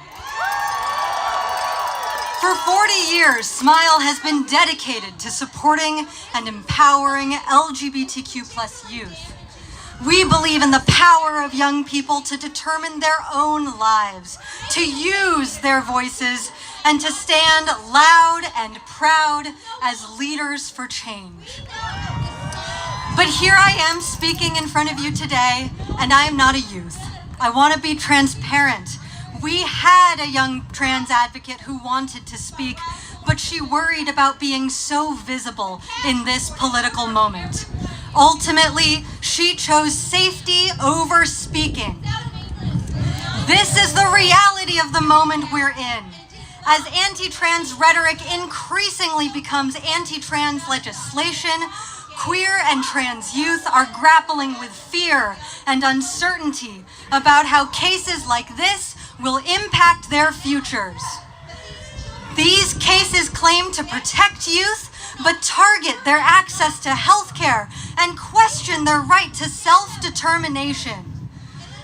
Some state lawmakers even threaten to remove trans youth from their parents' custody just because their parents support them.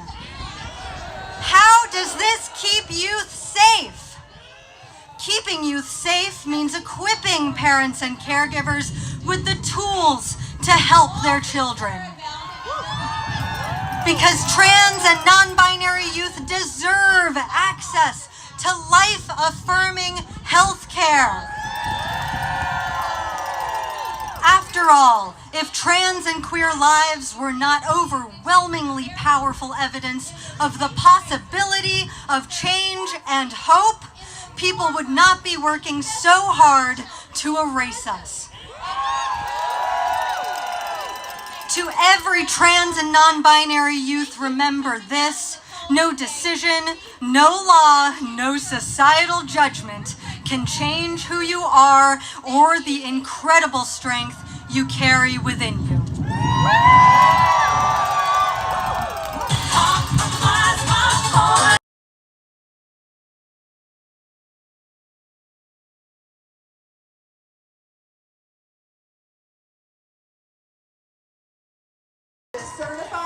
Good afternoon, good morning. I'm not sure I was supposed to speak at 11:13, but I'm not paying attention to the time. I am Tatiana Williams, the Executive Director and co-founder of Trans Inclusive Group, the first trans-led organization by a black woman in the state of Florida where the Satan lives. I have to say my work has been very busy. I'm going from state to state advocating to make sure that our community is safe. Work has a tendency to pull me in a lot of directions, and like my life has pulled me in directions. I fight for freedom, equality, and access to healthcare. Is all that we ask for. Some of us are born into it, and some of us had to fight like hell to achieve it.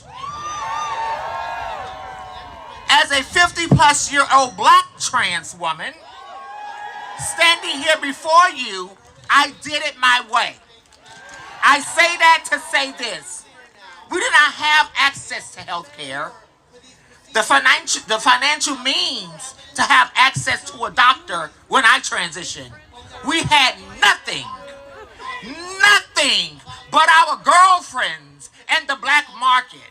I need you all to understand having the opportunity and having access to a doctor to make sure that we are taking the medication, and when we have access and have the abilities and the protocols to make sure our trans youth are safe, like I would have wanted to be safe when I was a younger trans person, this is what we are fighting for. You say you are trying to protect the children. You say you are trying to protect us, but I tell you, when I was a young trans woman, I had no doctors to look after me. It was my girlfriends and my friends making sure that I was safe. So we are talking about health care. Are we really? Do you really care about how we feel? Do you really care about our lives? Because if you cared about our lives, you would understand what we are fighting for. I personally don't give a damn what's going on back there in all of these places. As a black trans woman, all I've been doing was fighting my entire life. And I want you all to understand. Listen, baby, I want you to lean in. We will find a way. You all will not, I want to repeat, lean in, come on cameras. I want to repeat, you all will not stop the transition of our people. I don't care how much you talk. I don't care how much you have conversations, but I want you to understand, we exist. We're not going nowhere, and you all are not going to stop shit. We're going to make sure that our youth, that our siblings get everything that they deserve. Why? Because our ancestors put us in place to make sure that shit happened. Thank you.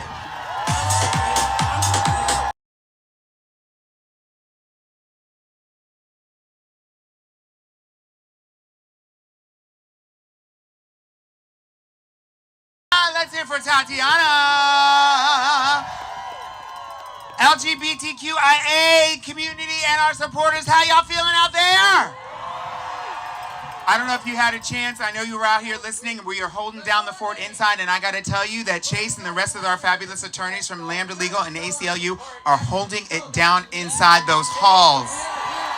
I can't believe it's the very first time that a trans attorney has ever argued in that court, let alone on behalf of trans rights and trans justice. It's the first time, and it should. We don't want it to happen again, but hopefully it won't be the last time either. Listen, y'all. I am so excited to bring up to the stage our next speaker from California. Please give it up for Representative Tecano. Down, for, and over. First and foremost, let me say... Well, I think it's still good morning. Good morning. Are you warm enough out there? Well, my name is Mark Tecano, and I was the first openly gay person of color to serve in Congress. And we are gathered in front of the Supreme Court, united in our call for freedom as the justices hear today's arguments. We are calling on the highest court in the land to remember that freedom is not reserved for a select few. The Constitution's freedoms exist for all Americans, including trans Americans. They deserve the freedom, you deserve the freedom to make decisions about their own bodies for themselves. We have seen what happens when justices take away America's freedoms. We saw it 2 years ago when the Dobbs decision stripped countless Americans of their constitutional rights. Within a week of the Dobbs decision, Dobbs was cited in every single anti-trans related case being litigated at the time. Doctors, the very same people we trust to guide us through some of our hardest decisions, have been very clear about where they stand as doctors. Every major medical association in the United States supports providing transgender patients the care that they need. And access to care isn't some academic exercise. For trans people, this is critical, often life-saving care. Now, trans patients don't make these decisions in a vacuum or in a whim. They talk with doctors, mental health professionals, and in the case of a young person seeking care, parents. Today, the Supreme Court is hearing arguments that cut to the heart of trans Americans' freedoms to get the care that they need. So I hope that the justices strike down the Tennessee ban. Because right now, politicians are substituting their own judgment for the judgment of doctors, using the government to override what the medical community is saying. And these politicians are saying that they know better. The result is that some kids get the health care they need, and some kids won't. It is fundamentally unfair to deny health care for transgender youth just on the basis of their gender identity. We cannot permit freedom to be the domain of only some Americans. In the months and years ahead, they will keep on trying to go after trans people. But we will not abandon the trans community at the moment when they need us. To every trans person here today, I want to say, you deserve dignity. You deserve respect. And you deserve recognition under the law. We have always had to fight to ensure that the promise of the Constitution was carried to all Americans. You know, when the Constitution was first established in 1789, it did not recognize and include all people. We fought a terrible and brutal civil war, and out of Reconstruction, we expanded the idea of who was an American through the 14th Amendment. It took a full century for the spirit of the law to begin to be fulfilled. And at stake today is nothing less than the basic decency of the court recognizing trans people as full Americans. So thank you for being here, and thank you for being who you are. Thank you for your energy, your passion, and your drive. We need all of those things, and we need you. God bless all of you. Thank you so much.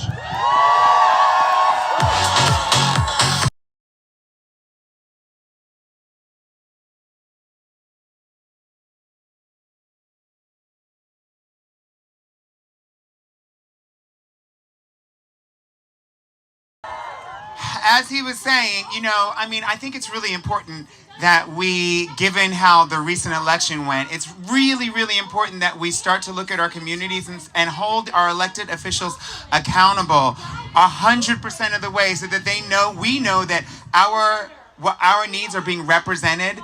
And in a day and age when there are so many elected officials that are wasting their time and energy trying to attack our community, it feels really good to know that we still have some champions in all areas, in all states, and all cities across this country that care for who we are and understand that LGBTQ people deserve to be treated equally as everyone else does, and our needs are just as important as everyone else's are.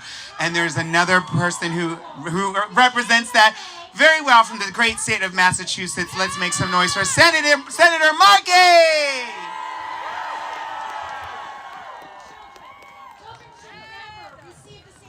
Thank you so much. I'm Senator Ed Markey from Massachusetts, and I am honored to have co-led the amicus brief that is before the Supreme Court of the United States with the signatures of 163 members of Congress on the amicus brief, which affirms Congress's support for gender-affirming care for transgender youth. And I'm proud to lead the Trans Bill of Rights bill in the United States Senate, because it is our moral obligation to defend the fundamental rights of trans people. Thank you to the ACLU, Lambda Legal, national LGBTQ leaders, and the trans and non-binary advocates and their families who are here today. Thank you also to my congressional partners on the amicus brief and in this fight, Senator Jeff Merkley, Representative Pramila Jayapal. Today, the court will hear the first case on whether Tennessee's ban on safe, effective, life-affirming, and life-saving, gender-affirming care for transgender children is unconstitutional. What the Supreme Court decides in this case will determine whether more than 100,000 transgender and non-binary children and their families will have the freedom to make decisions about their health care with a trained provider or be forced to follow rules that are set by politicians. We will not simply stand by while Republicans fight to make it harder to get health care. And that is why I join you with pride, having written to the Supreme Court urging it to strike down Tennessee's ban. We are here to fight for the rights of everyone in our country, everyone who was protected by the Constitution of the United States. We have to fight for those rights, and we are here to organize, to fight for trans rights, for health and for freedom and for liberation. And we are here today to say loudly and clearly to the Supreme Court, to Congress, and to every American, trans rights are human rights. Yesterday, I met with Abbott, a constituent of mine from Massachusetts. He is 12 years old and a 3-time Little League All-Star baseball catcher who also plays the saxophone in his band and jazz ensemble in his spare time. Abbott is a successful and beloved student, and with the freedom and dignity to get the health care he needs, Abbott is thriving. I wish for every child to have the freedom, the opportunity, and the joy which Abbott has. And it is clear to me that Abbott does too. He came into my office not to beg for his rights. He is organizing, and he is taking them. And I fully support him, and I fully support you in your fight to have all of your constitutional rights, which are going to be protected. And I'm doing this because, as many of you here know, freedom is not inevitable. It is fought for by people who say no in the face of discrimination, no in the face of invasive laws that seek to limit what health care you can get, and no to the anti-justice and anti-freedom agenda driving attacks on gender-affirming care. This agenda is driven by Republicans at every level of government who have been leading constant and escalating attacks on Americans' freedom. They intimidate and they threaten trans people, their families, and their providers because hate and fear is easier than the fight for freedom and equity and justice for every American. And they have taken their obsession with trans rights suppression all the way here to the Supreme Court of the United States. As the oral arguments continue inside, we stand outside today as a clear sign that the fight for trans rights marches on. And we have a clear demand. The court must strike down Tennessee's ban on gender-affirming care for transgender and non-binary youth. The Supreme Court has a decision to make. Are they willing to protect equal rights to health care or the right to discriminate? Are they for freedom or for the relentless obsession to control trans people? Are they for trans rights or against them? The answer here is clear. A nation that stands for the principle that all people are created equal, that we are all endowed with certain unalienable rights, including life, liberty, and the pursuit of happiness, will affirm and uphold civil rights and equality for transgender Americans. We are here to fight for that America. To every trans and non-binary American, the fights ahead will be difficult. But I am with you. I see you. I love you. We will fight and we will win. Thank you all. This is a fight we must continue.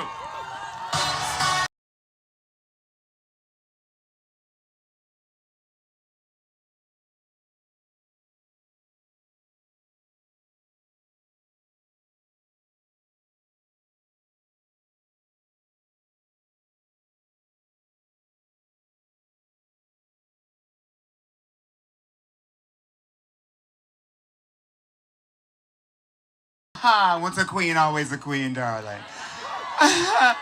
You know, as Senator Markey and and Representative Takano were speaking, it really drove home the importance of having elected officials who work as allies and work to protect their constituents. But it also reminded me of the importance of allyship in our everyday lives. When I was in school, I didn't know a lot of other trans or queer people. I felt like I was the only one, but I had so many people around me who showed me love, who showed me inclusion, and showed me that they cared about who I was regardless of who I was. Allyship is so important, and I gotta tell you, our next speaker is 100% there. Not only an actor, a comic, one of the most hilarious people I know, a producer, one of the best movies that come out last year, Babes. You have to check it out if you haven't seen it. Also one of the co-creators of Generator Collective, doing such essential election work, always on the right side of history as far as I'm concerned with regards to pretty much every single argument and every single conversation that has to do with equality and equal rights and fairness and humanity. Y'all, please give it up. You know her, you love her. Make some noise for my friend, the fabulous Ilana Glazer!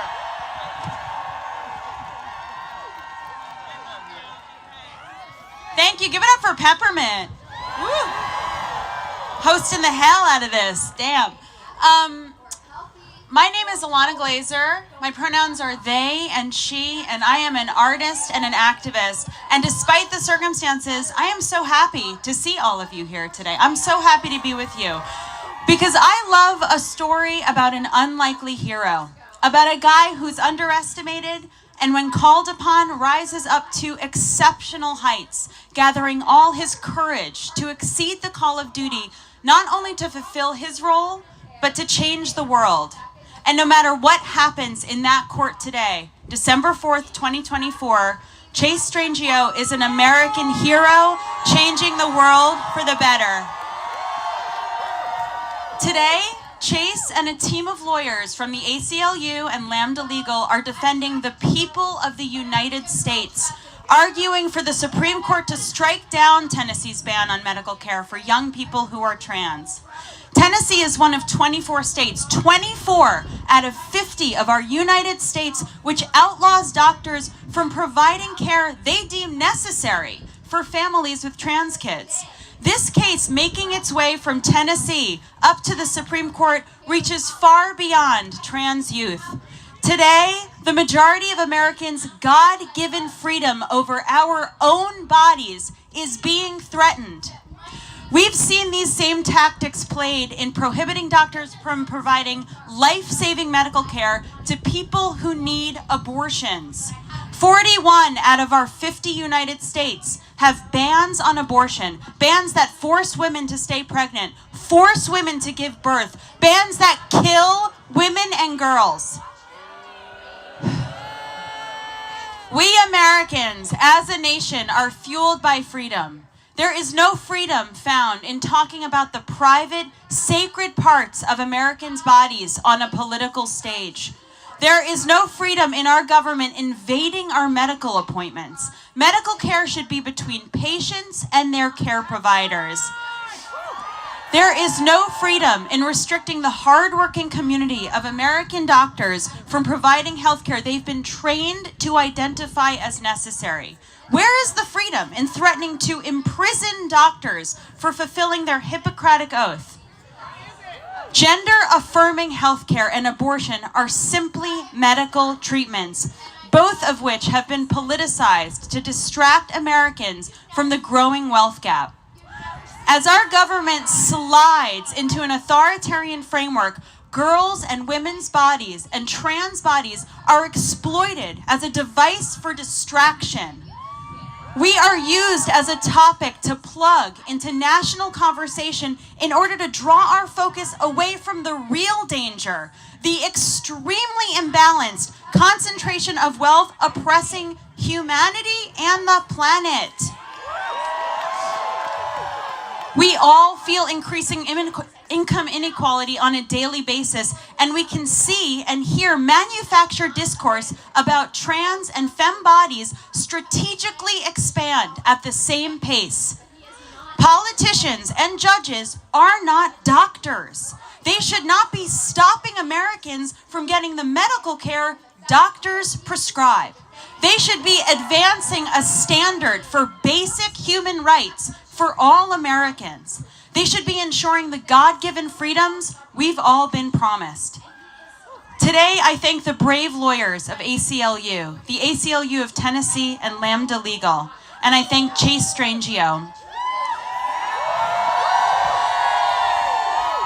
I thank the courageous Dr. Susan Lacey. I thank the powerful trans elders here today showing history accurately. I thank the strong trans youth who are balancing the enormous task of growing up in this world with the unimaginable weight of standing up for what is right before the highest court. These people are American heroes, arguing before a court which has proven in recent history that it does not believe in their individual rights to life, liberty, and the pursuit of happiness in order to ensure that we, the people, have access to ours. Thank you.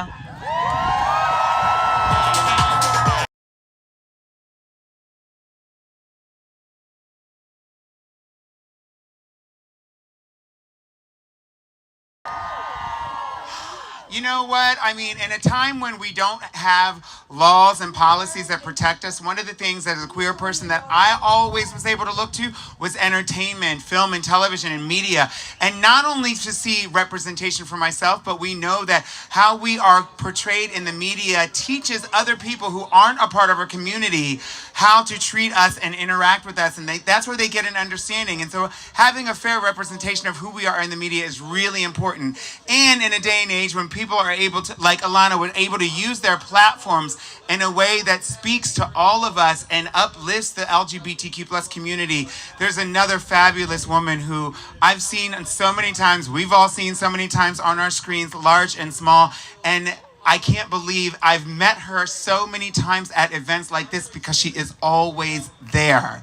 Please give it up for the legend, the icon, actress Annette Bening.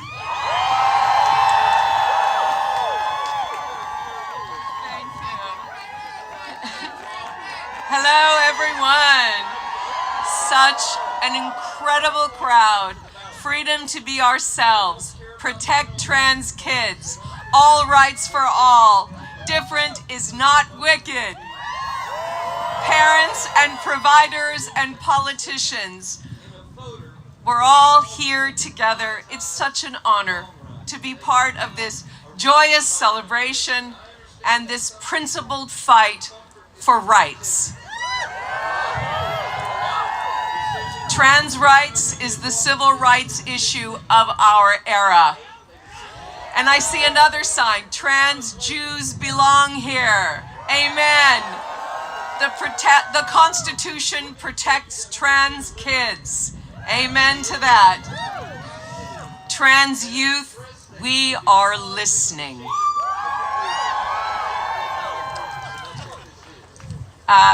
Listen, I have 4 beautiful children, and I'm allowed to brag about my children because they're mine. And my eldest is a remarkable trans man, an extraordinary human being. As a well-meaning parent, I didn't always know how to support my teenager, my vulnerable teenager, who was just trying to live his truth. But you know what? I learned. I learned that what these kids and families need is judicious counseling, sound medical advice, and an atmosphere of calm and love and acceptance.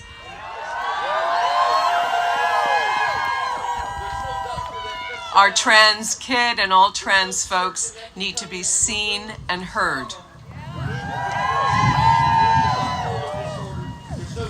There is nothing to be frightened of.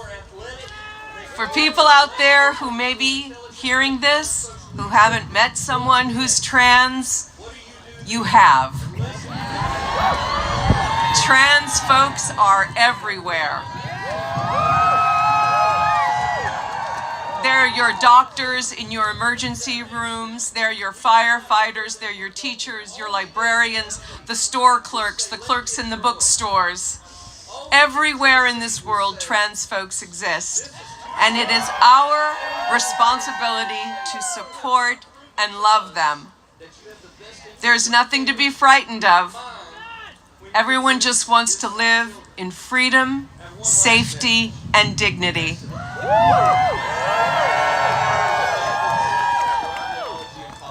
I think the greatest gift of my life is to have kids, and to have a transgender child has made me so much more interesting, so much more wise. And for the Supreme Court justices, I encourage them to talk to their kids, their grandkids, their nieces and nephews, because I'll bet if they really sit down and ask them, do you know trans kids around you? Do you have any non-binary friends? They're gonna say yes. And they're gonna say that this is part of the beautiful rainbow of human beings everywhere. So I just want to say to all of you, thanks for coming out today. Thank you to Lambda Legal. Thank you to the ACLU and all the public officials who are standing up and doing the right thing. Thank you to our medical community for giving us the care that we need. Trans rights are human rights. Thank you all.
Right? They're punching down. We're the low man on the totem pole, if you will.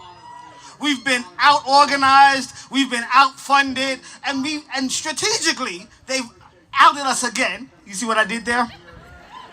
What I think we need to do now is to organize better. We need to raise money. Political movements don't happen without funds. We can stand here until we're blue in the face and ask our oppressors to see us as human. Power doesn't concede that way. We have to take our power back. We have to understand how powerful it is to be here, right? But we also have to hold folks accountable. Accountability matters. We're going to look inward and outward. Alex and I are here because unfortunately, representation matters. And unfortunately, there has not been a black trans male presence when we have these organizing events. We exist. We're leaders as well. We have things to say as well. Our health rights are at jeopardy as well. So when you organize and we're organizing around trans youth, think about those black trans men who are also oftentimes invisible. I'm going to ask you to do one thing. I'm going to ask you to hold folks accountable regardless of what happens behind us. Because the fight just started. This is the beginning of it. The next 4 years is going to be insane. We're going to be right back here. But what I'm going to ask you to do is let's come back with some money. So strategically, we know what we do with the states. Strategically, we can better fund the states. Strategically, we can look at those smaller local organizations that really make shit shake. Yes, we can do shit on a national level, but what we really need to do is figure out how we get money to the states so the states can start to organize for us and with us. And the last thing I'm going to ask you to do, don't speak on my behalf. Y'all know how to get in touch with us when you want black and brown trans folks. Y'all know where we at. You know where we at when you want a photo op. The very next time y'all start to organize, please make sure we're included in the planning, the speaking, and the debriefing. We got shit to say too. Don't just overlook us every time that money is involved and all these stuff. No. We need to be included in these discussions. So yes, we're gonna organize, right? That's our next move, is we're gonna organize. Our second move is we're gonna get some money. We're going to build political power. We need to be identifying folks in our community that can also run for office. This shouldn't be exclusive to just these folks. We need to understand what the assignment is and meet the day, meet the message. And if we're not doing that, we'll be right back out here in the cold, losing more rights.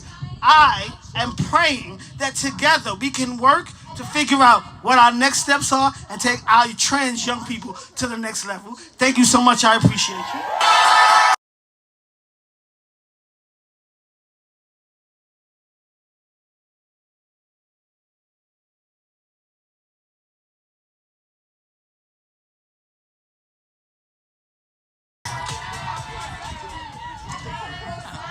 Hi. Good morning, everybody. First off, do you believe in your power? I need you to be louder. Do you believe in your power? We need our transgender and non-binary folks across all ages, all races, all creeds to understand their power. And we need all of those who love us and care about us to fight with us and lift up our power. I'm Raquel Willis. I am a co-founder of Gender Liberation Movement. And these are some of my amazing fellow gender liberationists with me. And we believe that despite everything our people are facing politically, we are facing judicially, that we are facing socially, our folks have to rise up in a new era of radical defiance. This year, we launched a new collective of ferocious warriors for access to abortion and reproductive justice writ large, but also for access to gender-affirming care, or as anyone with good sense will say, is just health care. And so many of our partners and comrades are scattered out in this crowd. I want to give y'all some love for showing up today. And let's give some love to all of the trans and non-binary youth who are showing up, who are speaking their truths for themselves. They ain't waiting for nobody. They know their power. We believe at the heart of this fight here at the Supreme Court, but also broadly, is one about bodily autonomy. It's a fight to be able to make our decisions about our own bodies. We believe in self-determination, that we are the drivers of our own destinies, and that we deserve to express ourselves. And Lord knows we some fabulous folks, right? Express ourselves on our own terms. We believe in collectivism, that there's no fight worth winning if all my people can't be there. And we believe in the pursuit of fulfillment, that we all deserve to pursue the passions of our lives without judgment and without restriction. They not gonna be louder than me. We gonna be louder than them, right? Because we got some bigots over here that want to take our rights. You can't take away our power.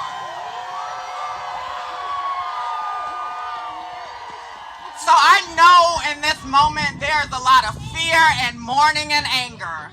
But let me remind you that our people are no strangers to being failed by institutions. We are no strangers to being criminalized and detained, and we are no strangers to being misunderstood. Throughout our history, our people have always been radically defiant, and our people have always found a way. Actions like Cooper's Donuts and Compton's Cafeteria and at Julius remind us our people have always found a way. Stonewall reminds us that our people have always found a way. The AIDS crisis reminds us that our people have always found a way. Ballroom, honey, reminds us that we have always found a way. So if they try to take our health care away, we gonna find a way. If they tell us we can't be ourselves, oh, we gonna find a way. They gonna try to keep us out of our bathrooms, we gonna find a way. And we will remind our queer and trans youth of their birthright, that they are worthy and valid. You are worthy and valid. So no matter what happens, we gonna fill that gap. We will remind each other and the ones to come that we've always been here. We've always been fighting. We've always been fly and fabulous and ferocious. And we've always been defiant. So can I hear, we will find a way. We will find a way. We will find a way. Thank you.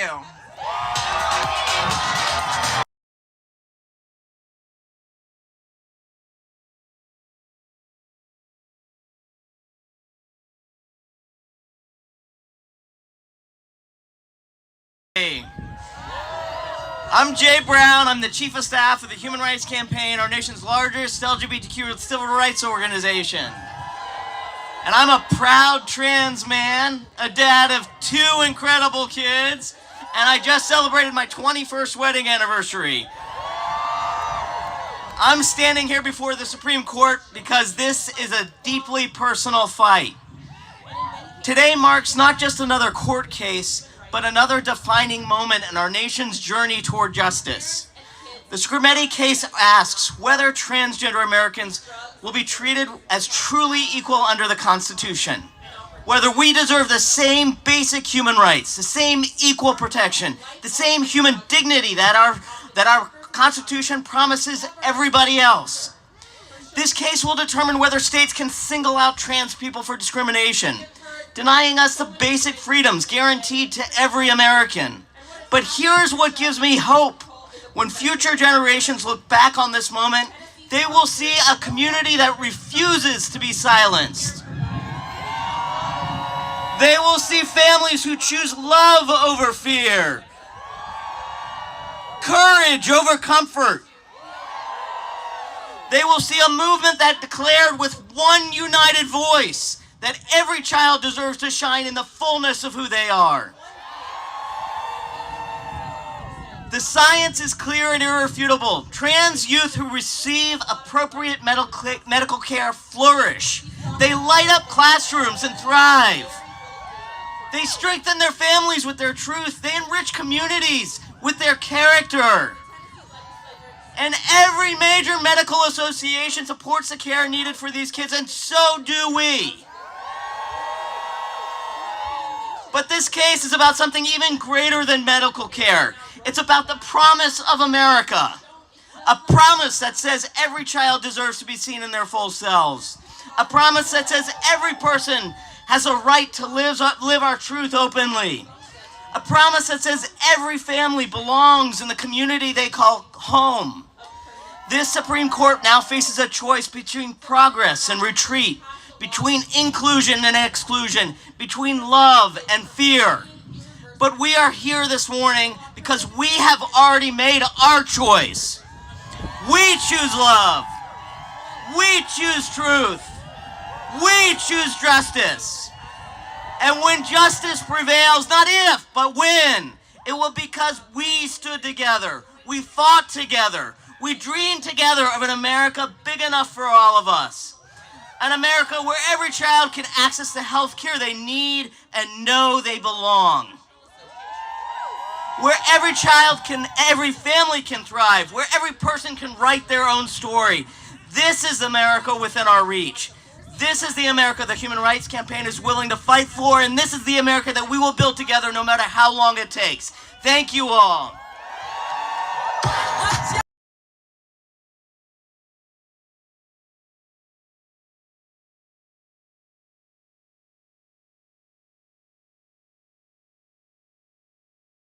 I'm Dr. Bhavik Kumar. I use he, him pronouns, and I'm a proud Planned Parenthood physician. Thanks.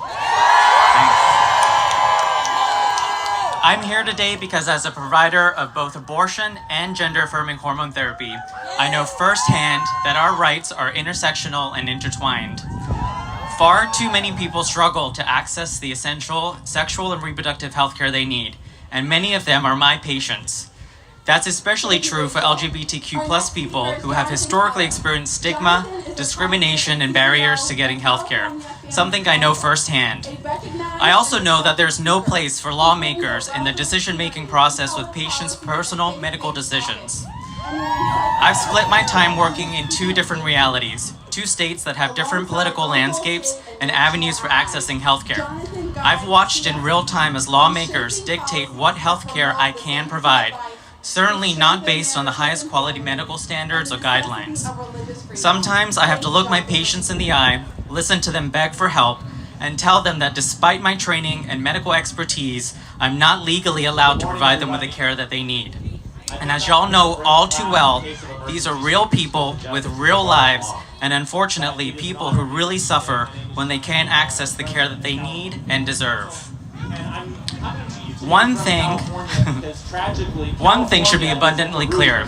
Banning or limiting gender-affirming hormone therapy and other healthcare doesn't erase transgender people and gender-diverse people or their healthcare needs. Bans on healthcare for transgender people, like bans on abortion, can force people to leave their state for care or otherwise go without essential healthcare, risking their physical, mental, financial, and emotional well-being. I know how important it is for people to feel safe, supported, and affirmed, and we want to make sure that their gender identities of all of our patients are acknowledged, respected, and understood. This case is about young people accessing gender-affirming hormone therapy, but it's clear that the opposition has no intention of stopping care. Just as those same people who oppose abortion had no intention of stopping when Roe was overturned. I will never stop fighting for my patients, for their right to control their own bodies without political interference, and for my ability to provide them with the best medical care that I can.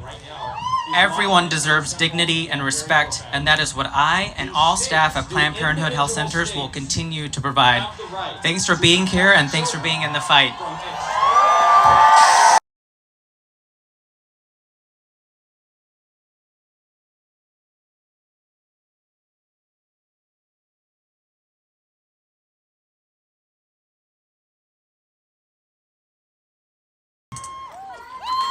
Hi everyone. My name's Scar. I'm a trans-masked, non-binary teen from Twin Falls, Idaho. I started my social transition at 15, and though I had always presented as visibly queer, that hadn't prepared me for how differently I would be perceived when I came out as trans. I saw increased harassment at school, negative comments about it on social media, and people who I considered close friends become uncomfortable with my existence. Living in Idaho, I was made to feel like an outlier. The issue only became worse when I began to medically transition. As my gender became more ambiguous and my trans identity became more apparent, the weight of others' judgments continued to build upon me. From the outside looking in, the changes I was going through on HRT can seem severe. I suddenly gained muscle mass, my voice dropped, and my body masculinized in seemingly record time. But it's what others couldn't see that made medical transitioning worth it for me. They weren't seeing how my repulsion for hearing my voice turned into a love for it. They weren't seeing how happy it made me when strangers started using the right pronouns for me.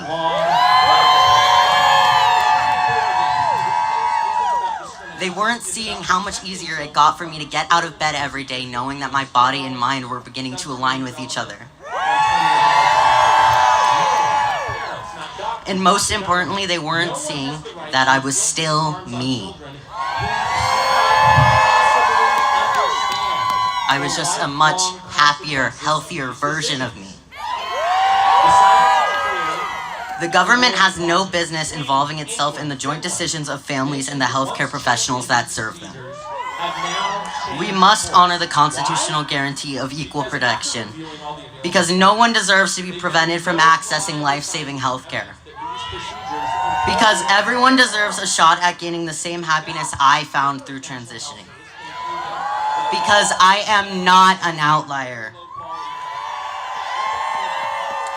I am living proof of what is possible when we are given the freedom to be ourselves. Let's ensure that future generations have the same chance.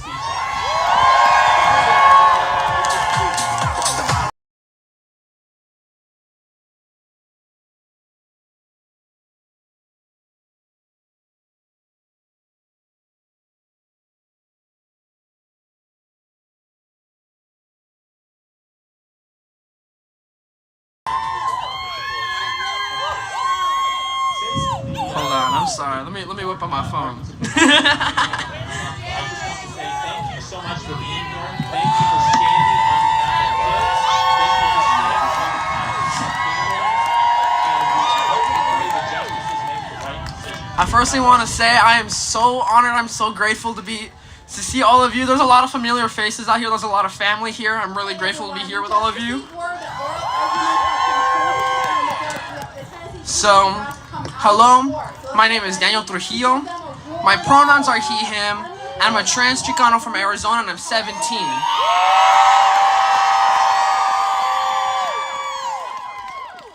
I've been asked many times this week, why does this case matter to you? And what people don't realize is that this case isn't just about today, it's about the future. It is beyond the now. The ruling we receive will impact generations to come, whether they are trans or not, because all of us, in one way or another, receive gender-affirming care. And I care about this case because I am proof that gender-affirming care works. Because I am loved, supported, and have access to the resources I need, I'm able to focus on the things that really matter, like my future as an American, or my family and my friends. I care because I have experienced firsthand how life-saving this care really is. Because it's about giving people like me the tools to live authentically, to thrive, and to exist as their full selves. And gender-affirming care has made me feel whole, and that is a gift, and all of us deserve to feel that. I deserve the right to life-saving, medically proven care, and I deserve the right to make private medical decisions with the guidance of my doctors, my parents. And we deserve the right to live fully and authentically. I want all of us to say that one. Okay. On three, okay? Wait, do y'all remember it? Yes? Okay. We deserve the right to live fully and authentically. Okay. Yes! And so, before I let my parents come up, to all the other trans kids out there that are actually here or are just listening, right? When the adults in our lives don't believe us, know that I believe you, I see you, and I will always love you unconditionally. And know that despite everything, it'll work out for us. So we must not allow this next administration to dictate who we are, and we will continue to take care of each other just like the generations of transgressors before us. and we will get through this together. Thank you.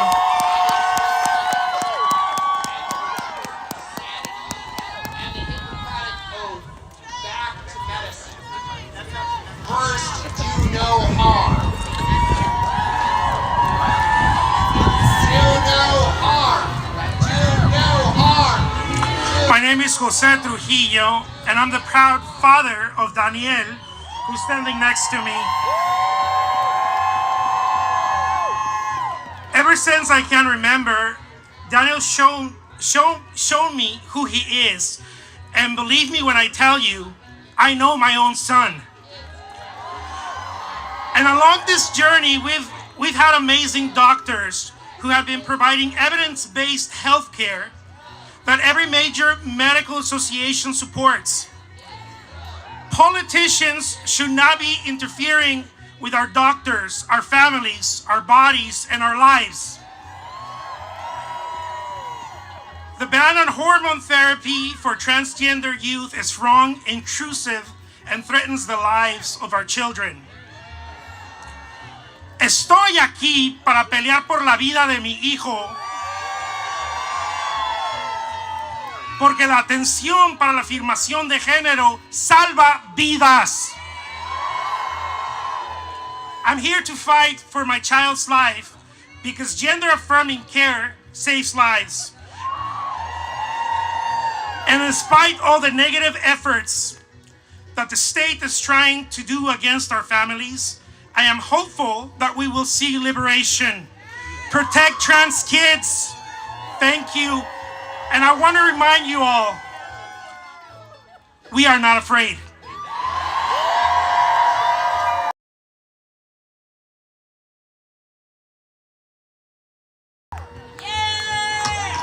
How do I follow those two? Hi. Good morning, everyone. What a monumental moment we all get to be a part of today. I just want to say, wow, let's take a collective deep breath. I was talking to a dear friend of mine the other day about the different worries and fears I felt about this moment we find ourselves in today. She said something that was an anchor and the reminder that I needed. She told me deep breaths, which I asked all of you to do. She said, we are doing all we can. We are on the right side of this. And we deserve justice, liberty, and bodily sovereignty. And no matter how this decision goes, we got each other. It is our community of love and commitment and collective knowledge that will get us through. I'm so grateful for her words. As a mother, it has been my responsibility to make this world safe and a better place for my son and all the other incredible trans and non-binary children that are a part of our chosen family. And I want to make one thing clear to all the politicians, the lobbies, the bigots to my left, and who are trying to strip our kids of being able to access the life-saving gender-affirming care. I want them to know that we will never stop fighting for the rights and protections of our children. As parents, we should have the right to make medical decisions privately with the guidance of our medical care providers. The government should have no say in that. Regardless of what the courts decide today, we will continue to protect them, to love them, to affirm them, because that is what any loving parent would do. Our love will move whatever barriers they try to put in our way. To the parents in the crowd, remember to not despair, because you are not alone in this fight. Remember to be stubborn in your love. Remember that we must show up for our children like we have today, every single day. Every single day. We have to show up with pride. We show up with unapologetic love so that our children can walk boldly and confidently in this world that often tries to erase them. And remember that this collective of love that you are all standing in today will move whatever mountains are necessary to move to ensure that we reach freedom, liberation, and safety. To the trans kids in the crowd, Know that we love you, we got you, we will protect you, and we will not stop fighting for you. And before I end, thank you to Chase Strangio, who has protected our children every step of the way. These last 7 years have been exhausting, but we will not be afraid and we will not stop fighting. Thank you.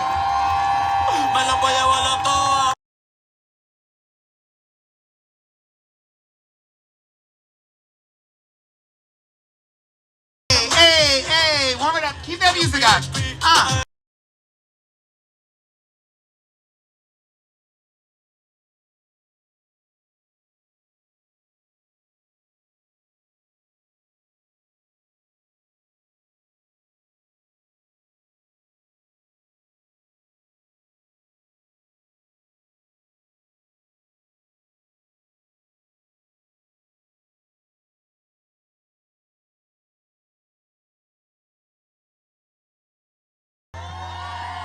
How y'all feeling? The sun is out. The sun is shining on us right now. And I feel the love, y'all. I feel the love from our community right now radiating. I gotta say that Chase and the fabulous attorneys from ACLU and Lambda Legal we're holding it down. They just finished their arguments. And any minute now, they're gonna come walking right out of that door. And when they do, we want to scream and holler and let them know that we have them the same way that they had us inside of there. Oh my gosh, I'm sorry. Oh gosh, okay, yes. Okay, we have eyes on, okay y'all.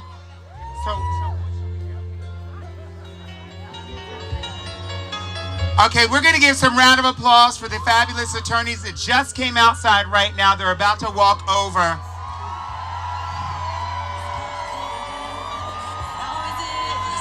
Just keep it going, keep it going. They're gonna walk over and speak. We're gonna clap for them, and then we're gonna welcome our next speaker.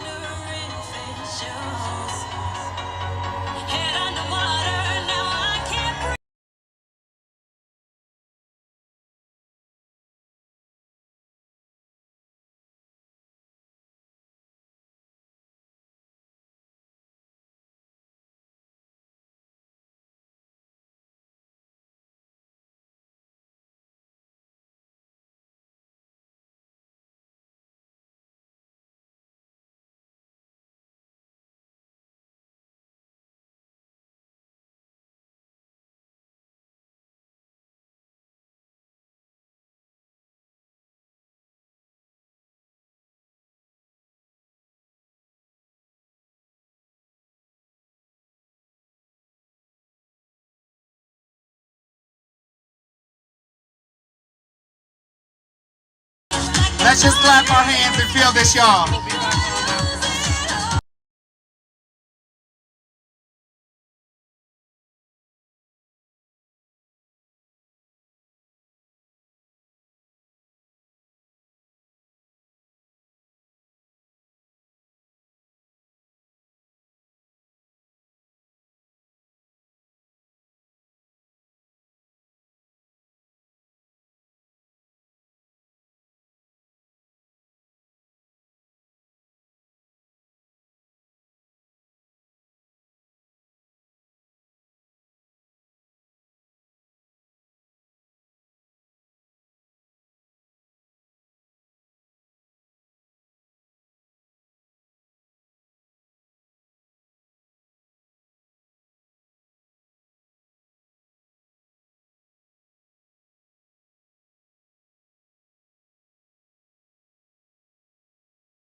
All right, y'all, I am so excited to bring to the stage someone who I have the opportunity, the privilege to call a friend, someone who is always there for our community, who uses his platform in such a beautiful way and has been for, dare I say, decades. I'm sorry.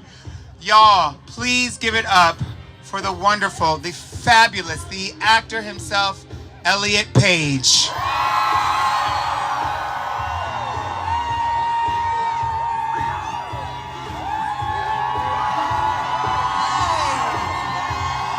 Hello, hello.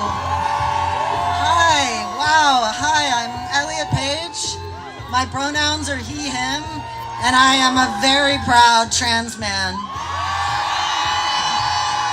And I am so grateful to be here at this rally today, to look out at this sea of people fighting for and celebrating our collective futures. And honestly, I'm tired of talking about myself. Like, an actor finding his truth. Like, oh my God, enough. And at the same time, I know how important it is for all of us to disrupt the narratives that demonize us. No matter how much I publicly speak about my life being transformed for the better because of gender-affirming medical care, too many people ignore my words and instead project their fears onto my self-love. What is it about our joy that makes people so uncomfortable? I mean, they debate the legitimacy of the healthcare that allows us to thrive. But is this really about healthcare? I mean, the evidence proves that this medical care is safe and effective. Yet half the states in the country have passed new laws banning families from accessing healthcare that their transgender children need and their doctors prescribe. These bans threaten to throw doctors in prison, and some state lawmakers have even threatened to remove trans youth from their parents' custody because the parents support them in giving the evidence-based, life-saving medical care they need. I think we all know that they want to ban this care not because it doesn't work, but because it does. In interviews, I'm often asked about trans joy, which is a great question and deserves more public awareness. But today, I also want to acknowledge my trans grief. Grief for years lost, for how hard I attempted to negotiate a way out of being transgender. I was a trans kid, and as an adult, my heart aches for that little guy and for all the trans youth that are struggling. And I want you to know the pain, the shame that you may be feeling, it is not yours to carry. When I was finally able to embrace myself wholly, to heal my internalized transphobia, the self-hatred stopped. And goodness, do I want that feeling for everyone, whoever you are, whatever prevents the self from blossoming, to release and allow the love to flow through.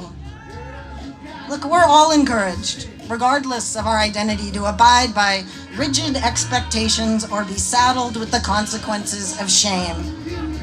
What a horrible feeling, exactly. And I wish for that feeling to subside and for self-love to take its place. For the sensations of discomfort and hate to transform into curiosity, expansion, to complete, unabashed self-acceptance, and ultimately, yes, to joy.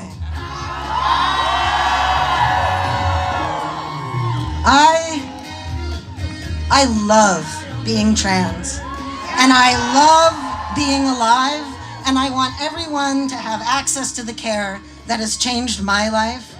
So let's fight for it. Thank you so much. Thank you so much, everyone.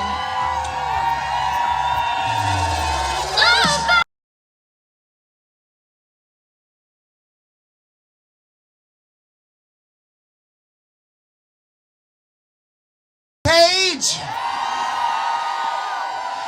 Truer words have never been spoken. There's so much conversation about gender-affirming care.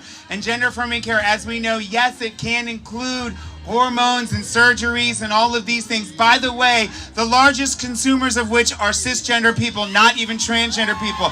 The largest consumers of gender-affirming care are the people over there that are taking testosterone for their low T.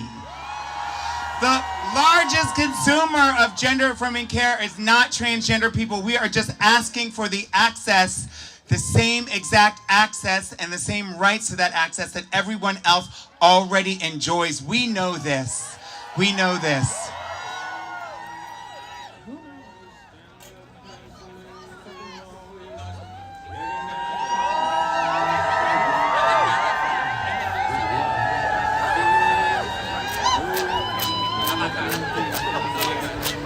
Okay, now, took a minute to figure out what was going on, but we back on it, y'all.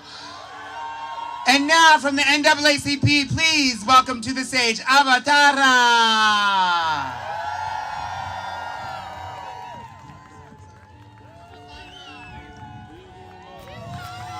Hey y'all, hey y'all, hey y'all. Come on now. Come on now. I need to hear you. You gotta be louder than them. I need to hear you. Come on now. All right, y'all. So my name is Avatara. My pronouns are they, them. I'm an attorney with the NAACP Legal Defense Fund, the nation's first and foremost civil rights legal organization. On this stage with me are my amazing colleagues, Jaden Erie, they, them pronouns, and Alexis, she, her. Thank you, thank you, thank you. So, consistent with LDF's mission of securing equal rights for all Black people, LDF submitted an amicus brief in support of the United States and plaintiffs because we are committed to ensuring that the guarantee of equal protection in the 14th Amendment is fully and faithfully extended to all people. And when we say all people, we mean transgender people, we mean non-binary people, we mean all people. As we know all too well, the exponential increase in anti-trans bills is fueled by a rise in the political and social targeting of transgender people. These bills endanger the mental health and physical safety of all people, but especially transgender people, and especially Black transgender people, and especially undocumented transgender people. I want us to talk about that. Let's be real. Who already endure discrimination and violence. In this moment, while politicians seize upon the chance to further divide marginalized communities, we must remain ever committed to continuing the work that will keep each other safe and supported, and that we must not let those in power strip us of our humanity while they may choose to abandon their own. In the days and weeks to come, okay, to my folks who are watching, I just wanted to kind of clarify that there were two sides here, but the conservative side, or the anti-trans side, I guess I should say, concluded before the pro-trans side did, while I was filming the pro-trans side. You can hear the anti-trans side is now playing copyrighted music extremely loudly. Probably, I mean, I don't want to ascribe motive to them, but it is somewhat drowning out the other side, but additionally, it jeopardizes the ability of the live stream to stay up due to the copyright stuff from it. So with that, I'm going to cut the feed here. Again, one side ended it, the other one is still going, but I'm going to cut the live stream here. My understanding is that the case has already concluded its argument, and you can probably expect a decision in a matter of several months. So it's not a case that will be decided in the